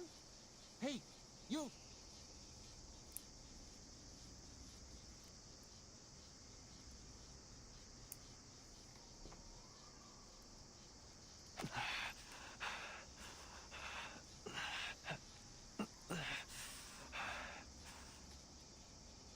Devil take him. He's still twitching. Even after we staked him and left him under the sun for a week. He ought to be dust by now. The last one didn't last but 3 days. This one must be of purer blood. They say those are stronger. Why?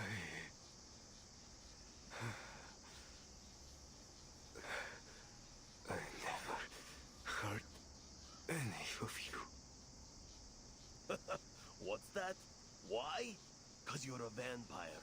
A monster. What? So we've got to wait until you drain someone dry before we put you down, do we? The sunlight burns him until he can no longer raise his eyes. He shrinks his neck, attempting to turn his head in vain. A vampire's hunt is a bloody one. As always, human, beast, vampire, blood spills in a tangled mess across the ground, merging into a stream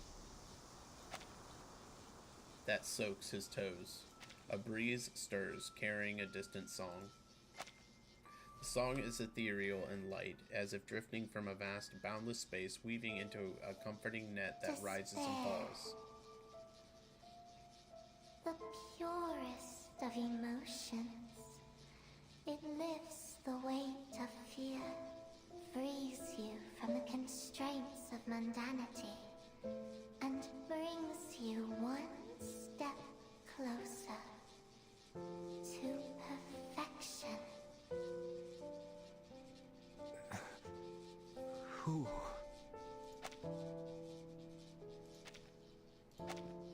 He smells and hears the crisp, cool wind. I am your wishmaker.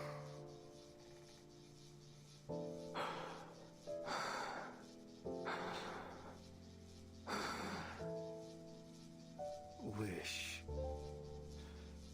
My wish. You need not speak it. The wind has whispered it to me.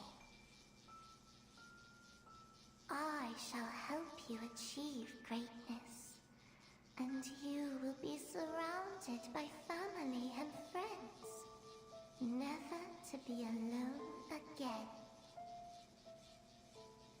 And all this will bring you ever closer to perfection, for you will be awoken to your emotions, to perfect passion.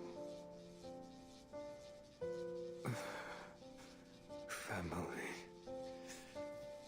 Yes. This part's taking a little bit I long. want them with me evermore.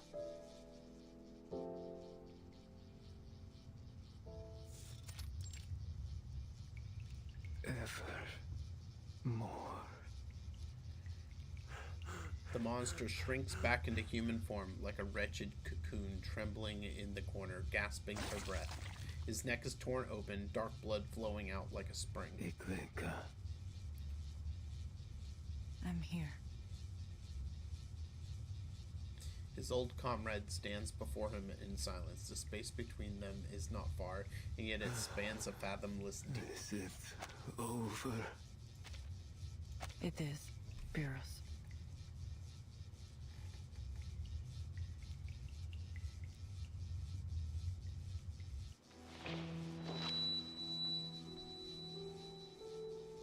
Do you remember our old rallying cry? In hope we stand as one. Yet, here we are. Do you still believe in it? I've never doubted it. I still feel the power of those words. And tonight, I feel its presence stronger than ever. Not on the battlefield, nor in a field of slaughter, nor in a hollow decoration. It lives inside each of us. Nor in hollow declarations. It lives in every moment, here and now. It lives inside each of us. Path. And I've strayed too far. Go on, Eklika. Do it. Aww. I hope you live to see that dream come true. Imo is crouching behind her. This room is disgusting. You've had your war, Beerus, but ours goes on. Still, the end will come. In time. Maybe not today, maybe not tomorrow. But one day, a generation will refuse to raise their guns, refuse to trade blood for fleeting victory.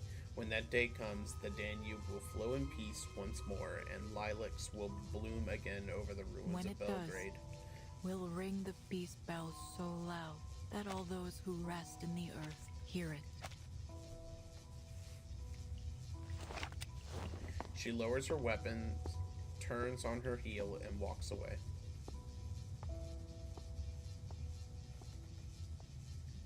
Farewell, Beerus.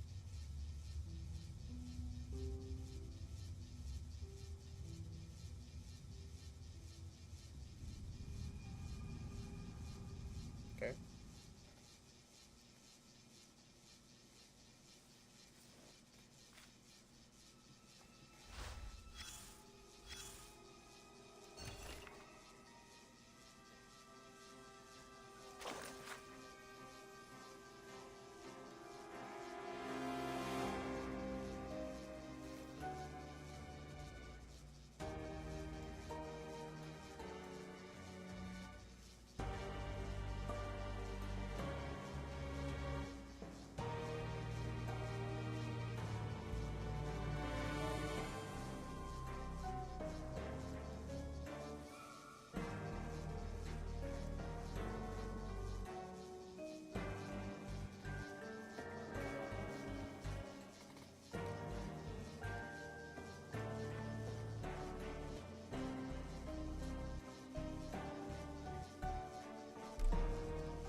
Surprised there's more combat.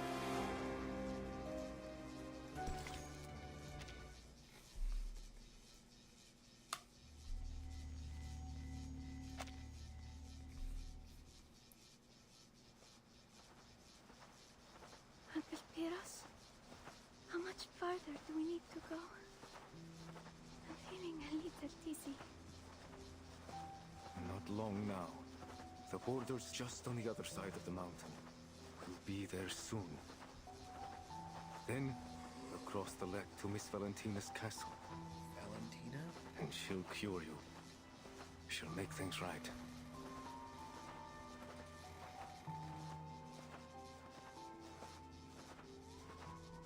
But how do you know she'll help? I just know a vampire always stands by her people. It's in our blood. In our blood. You'll do well to remember that, Aima. There is no bond stronger than blood. Uncle.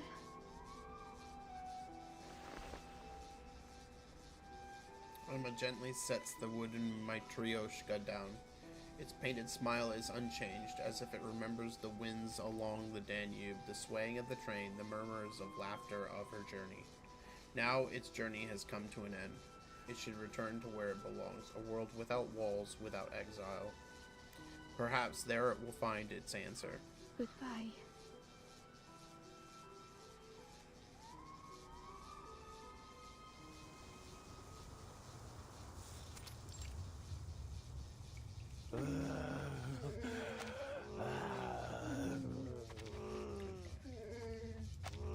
Their leader gone, the monsters prowl relentlessly, their roars ripping through the silent snowbound night. Inside the warehouse, the survivors gather to plan their next move. Signal's back. I've contacted the Foundation. They're sending reinforcements immediately. But by the looks of it, the infected will get to us before the backup arrives. It seems Piros' death hasn't had any effect on them. They're still coming. Perhaps, if anything, they seem more dangerous. Semmelweis holds a glance on the shuddering doors of the warehouse, letting out an audible sigh. After this, mark my words. This is the last time I take on a mission with vampires. Watching the situation unfold, Yakov looks down at the weapon in his hands, We're frowning. running out of bullets. What do we do? We have to take them down. All at once. All at once? How? Draw them into a room and leave the rest to those. I was just about to say, draw them into a room and set it on fire. She points toward a number of heavy crates bearing an ominous marking, flammable. Yeah. I noticed them when we entered, too. Explosives, I presume. Yes. Piros mentioned having seized them from a militia camp. Sounds like a plan. But how do we draw them close enough? This isn't a plan. This is madness. Do you seriously believe they'll simply saunter into a building as if it were some kind of concert? It's not wrong. Concert. That's it. We'll play music. Lucky for us, I always carry my caval with me. Her ruby eyes sparkle with sudden inspiration as she lifts her flute. In the old stories, when the infected go loopy like this, they're easily attracted to loud noises. And my caval, well, let's just say, if you've got ears, you'll hear it. That matches with documentation I've read in the Foundation archives. A feasible solution. But that would make you the bait. Are you certain you can do it? The Robusta grips her flute with determination. Of course. We can't. She's just a child. Don't go, Rabuska. Nearly lost you once already.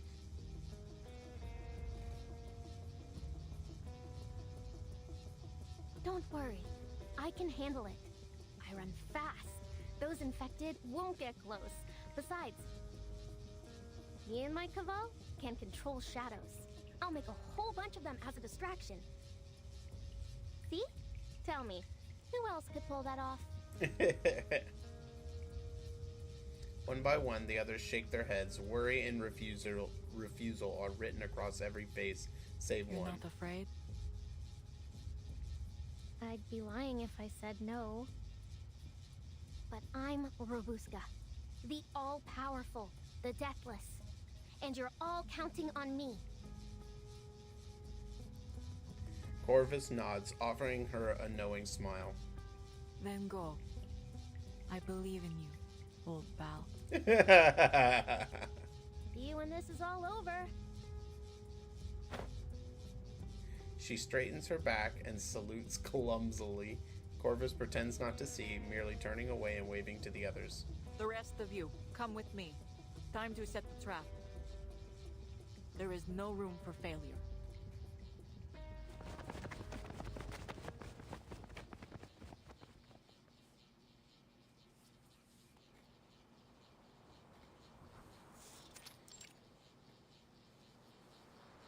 Snow still falls.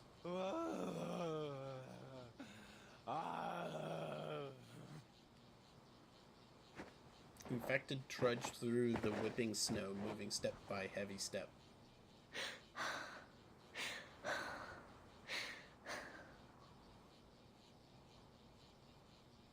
The girl stands alone, her only companion the wooden flute in her hands.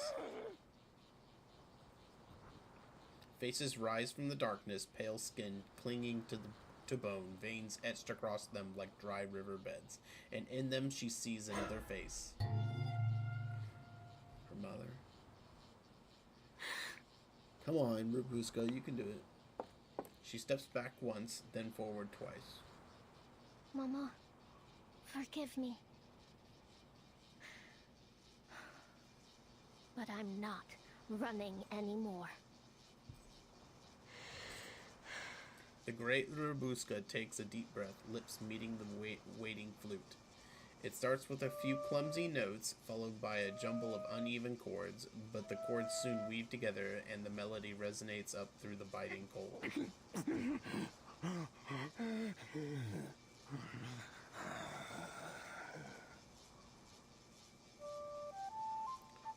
It is a soft, lonesome tune, one that once carried her through the battlefields that had gone quiet, graveyards, and mountains. Through long years, she was the melody's only listener. Back then, all she saw was silence, stretching into the horizon and futures unseen. So she recited the tale after tale of vampires. The fairy... And I, her noble grandfather, the glorious first Duke of Arjesh. And That lineage, growing ever more tangled, became her closest companion on the road. When she comes to, she realizes just how far she has wandered. You've come so far, my Buska. Yes, I have. I crossed the Rila Mountains, waded through the Struma River, and traveled along the Danube.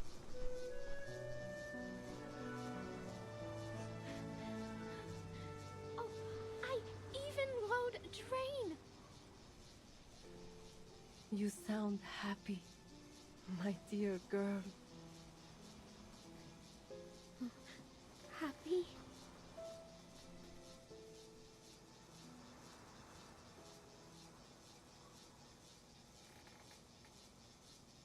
Those sights you've seen, your new friends, the train, I can feel your joy.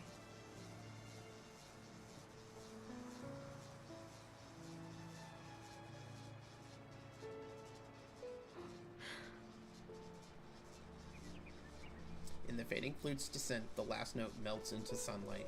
She tilts her face upwards as if catching April wind once more. I am happy. Happier than I've been in a long time, Mama.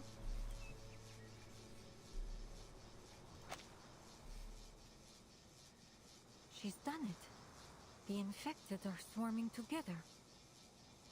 Explosives are in place. On my mark. Corvus waves toward Robuska.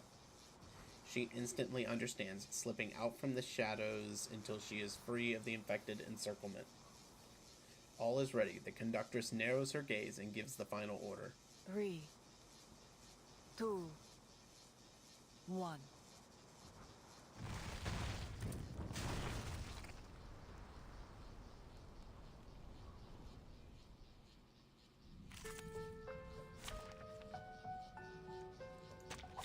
Just tell me when you need the job done. Clean up. Mile 3. Nicely done. Looks like the explosion took out most of them, and stunned the rest too. This is no time to get sloppy. There's one batch more. We need to take care of them. Fast. I'll go right to force them into the center. Then you leave the south corner to us. We ain't letting them escape. Good. Take up your weapons, soldiers. Prepare to engage. I will run the rank. Or this one. Hot here. Listen. The trail was all too obvious. Like a metaphor?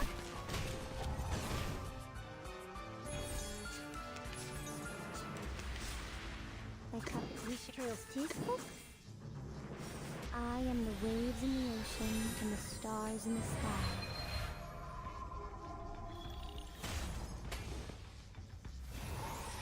That's it. It's over. We did it! My goodness, it was like a dream. Well fought, soldiers. Now, to preserve this memory in our dreams.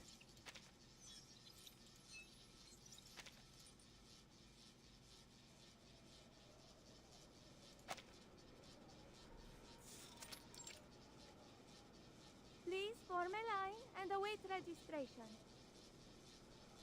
The train will leave at dawn, so please make good use of your time. Order is at last restored. The conductress remains behind, watching the snowy way station and the wreckage left by the blast. Blood, organs, and fragments carpet the snow, like scarlet flowers blooming in an instant. Pyrrhus' corpse is brought forth, laid at the center of the bloom. His hollow eyes stare into the void. This chill in the air. The last time I felt the cold like this was in Stranja. I thought it would be the end of me. We were hiding out in the mountains. Every gust of wind felt like icy teeth biting into us. Snowflakes land in her palms. Soon they will melt away like the breath into a like breath into the cold air.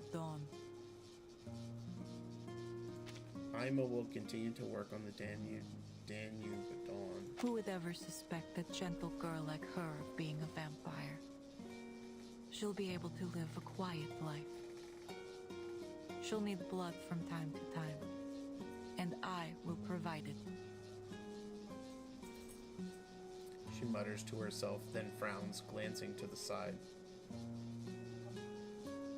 I see you over there. Come out.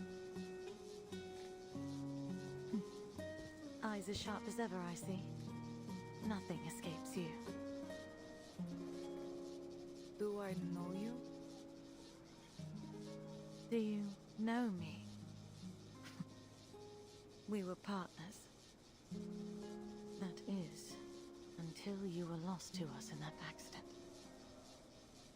Wait, what? I think you have me confused, madam.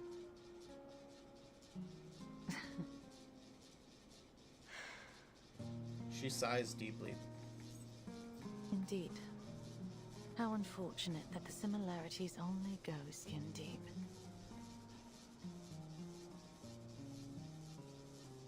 Still, who's to say it wasn't a cruel twist of fate that I boarded your train? Because, in a way, we both lost someone today. She takes the torch from the conductress's hand, lights it, and casts it on the scattered flesh before them. The flames rise with a low, crisp murmur. The two stand together, speechless. The low and crisp murmur. The two stand together, speechless for a time, until the first light of dawn spills across the ground.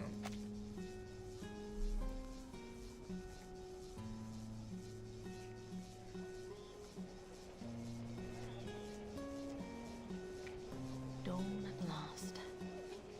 It's been a long night. Time to go. She turns toward the train, still halted, waiting like a slumbering iron giant. The Danube Dawn is ready to set off once again.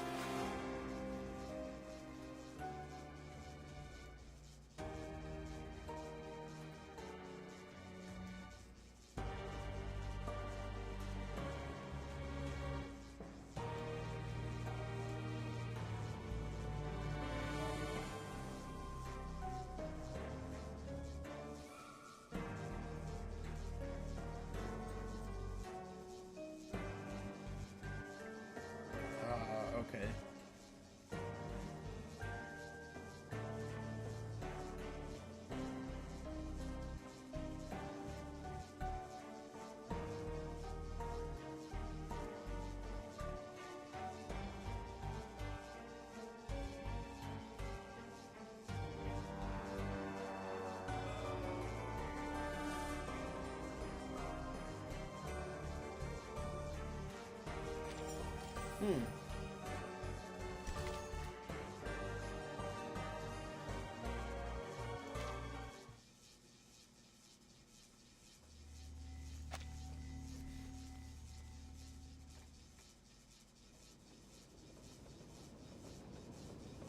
The bloody night is over.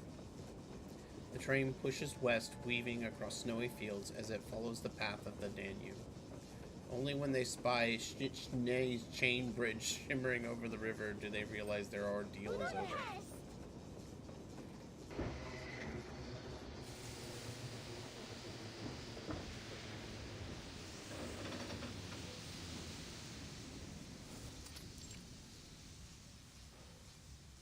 We are now arriving at Budapest Keleti Station.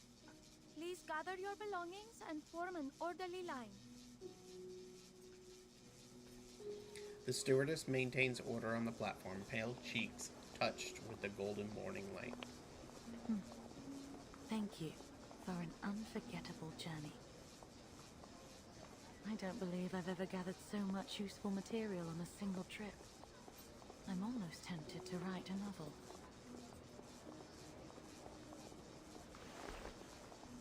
If ever you take to writing, or simply have some thoughts to share, do write in. Lindor Our pay Wilson. is quite generous.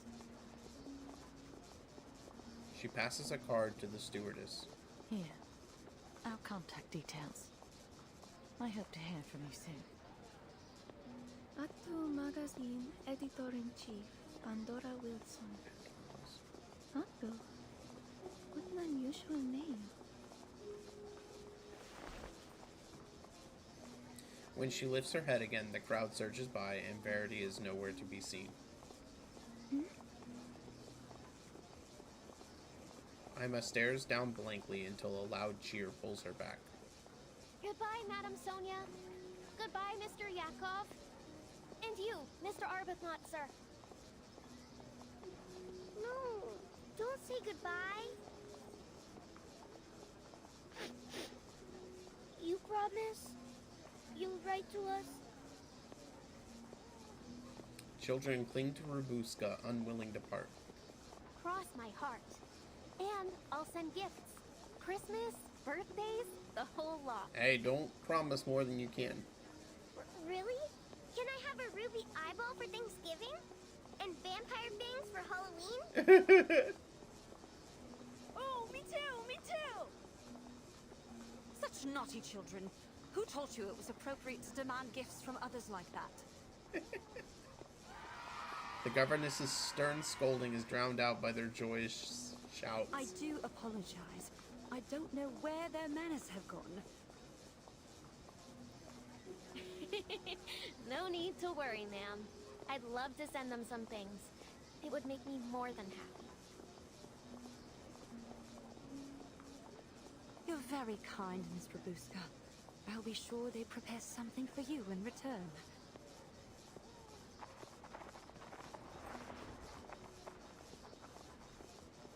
Bidding farewell to the chattering children, Robuska lets out a long-held breath. Right. Now I really need to work hard. Ruby eyes and fangs don't pay for themselves. I may have some errands from the Foundation that would suit you, if you're willing. I won't say they'll be easy, but they pay well. You mean it? Of course. Now that the three of you are registered with the Foundation, you're free to lead your lives as you wish. The three of you. Oh, that probably includes deciding who you'll work for. Corvus and... Is that all? Your procedures were quicker than I expected.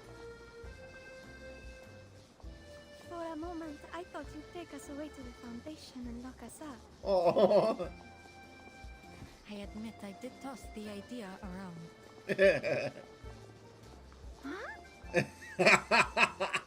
But after a thorough investigation, I regret to say... She blinks with the flash of a secret smile. That our intelligence was faulty. There are no vampires aboard the Danube Dawn. It's safe to dismiss the reports as no more than a rumor. Oh, real funny, boss. You nearly gave me a heart attack. The girl's laughter drifts up and scatters into the tide of people. Right then. It looks like my mission ends here. Where are you headed next? To the city, Istanbul. Jeez. Really? Heading back so soon? Corvus pauses, amusement softening her battle-scarred face. But our next stop is Vienna. We have some passengers who need to get off there. Any plans to head east again from Budapest? As long as these wars rage on, there will be people who need our help. I wish you all the best, Conductress. With your secret operation, and with the dream you're chasing. Thank you. I intend to see it happen. And we're making progress.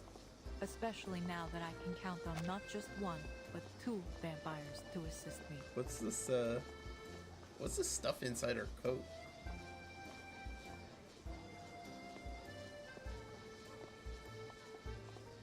Maybe it's like tables for train times or something, I don't know. Not just one, but 2 vampires to assist you. She points toward the 2 vampires at her side. Indeed. I can only conclude that things will improve from here. Perhaps we'll meet again, if we're lucky. She smiles, waves to the crowd, and turns away. Phew.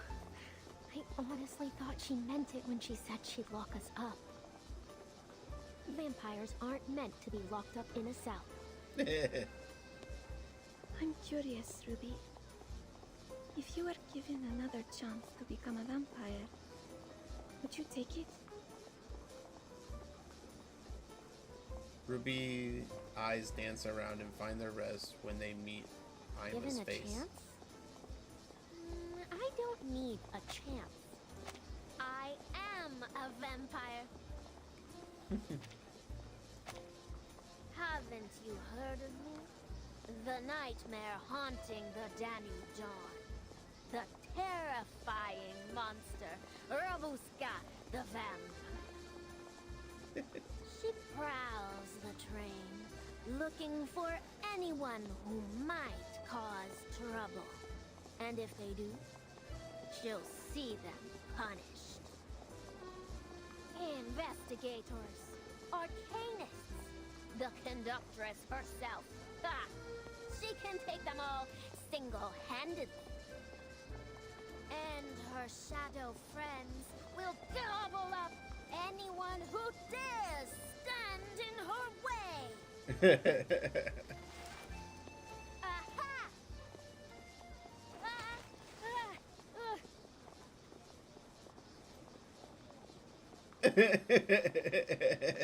Single-handedly, you say? Let's see how our monster manages her chores first. The 5th carriage windows need wiping. Chores? How could you do this to me? How are you gonna get paid? I recall someone saying they'd do anything to stay on the train. Well, yeah, but we can't have a noble vampire scrubbing windows. We just can't. A beam of sunlight pierces the morning fog, warming everyone at the station. Bathed in gold, the conductress's scarred features soften. Jokes aside, I must be clear. Working on the Danube Dawn is no easy task. You will learn the service manual by heart, and I will be testing you, so you'd better start reading. The station bustles. Soon-to-be passengers rush past, oblivious to the small exchange. After a night steeped in death and violence, the conductress and her crew brace themselves for a renewed journey. Still, they dream of these days painted gold by the morning sun.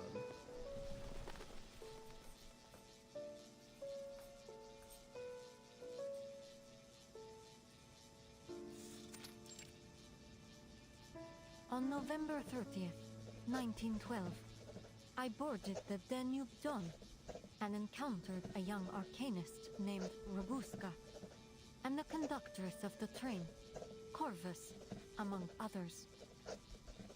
At the Nika checkpoint, we stopped Pyros, a vampire and army officer affiliated with Menace Vindictae, and foiled his scheme to infect the greater population, after which the train successfully entered the territory of Austria-Hungary. Vampire. She stops writing, staring at the report before her. Half-truths have become a specialty of hers. It hardly counts as forging reports if I simply leave out a few details. All that I've written is true. It just didn't occur to me to include some minor details.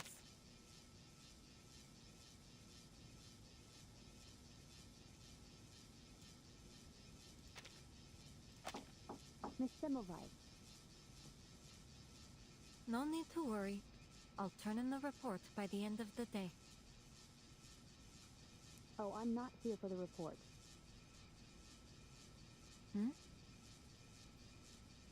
Our office in Vienna received the gift.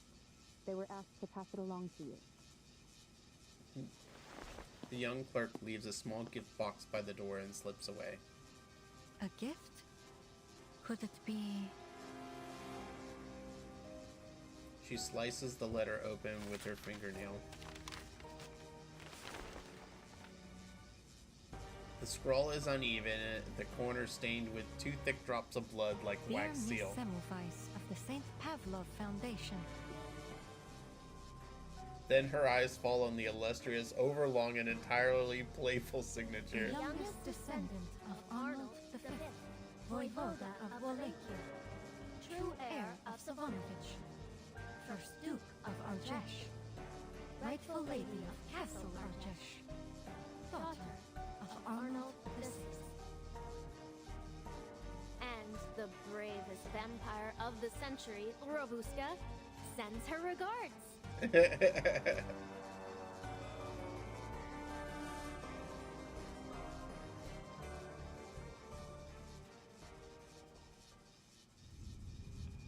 That was good.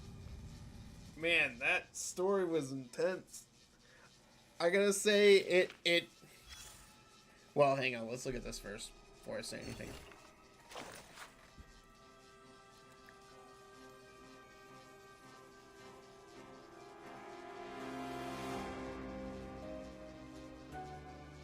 Oh, really? She used to be an Utu editor?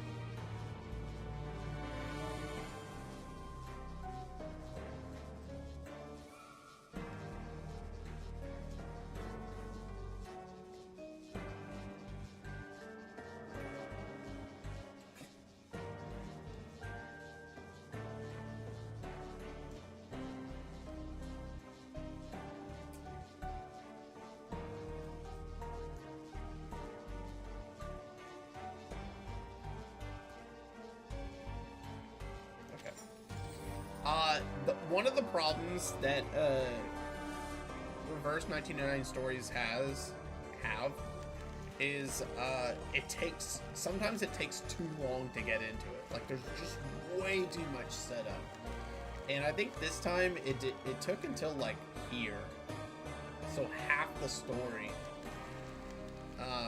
which is kind of rough to get through, but it was still pretty enjoyable. And honestly, I'd say this is a better spooky story than the like Tuesday's Motel one with Argus. So anyways, I went over time that I usually stop, so I gotta go for today. I'll be on tomorrow, and I don't know, we may do HSR's new patch tomorrow. That sounds like something to do. I really do want to get rid of or stop having to go through stories so much, but you know, it's the games I choose to play. So that's gonna be it for me for today, guys. I hope you guys have a wonderful day, and I will catch you guys tomorrow. NipTorque out. I'll see you guys.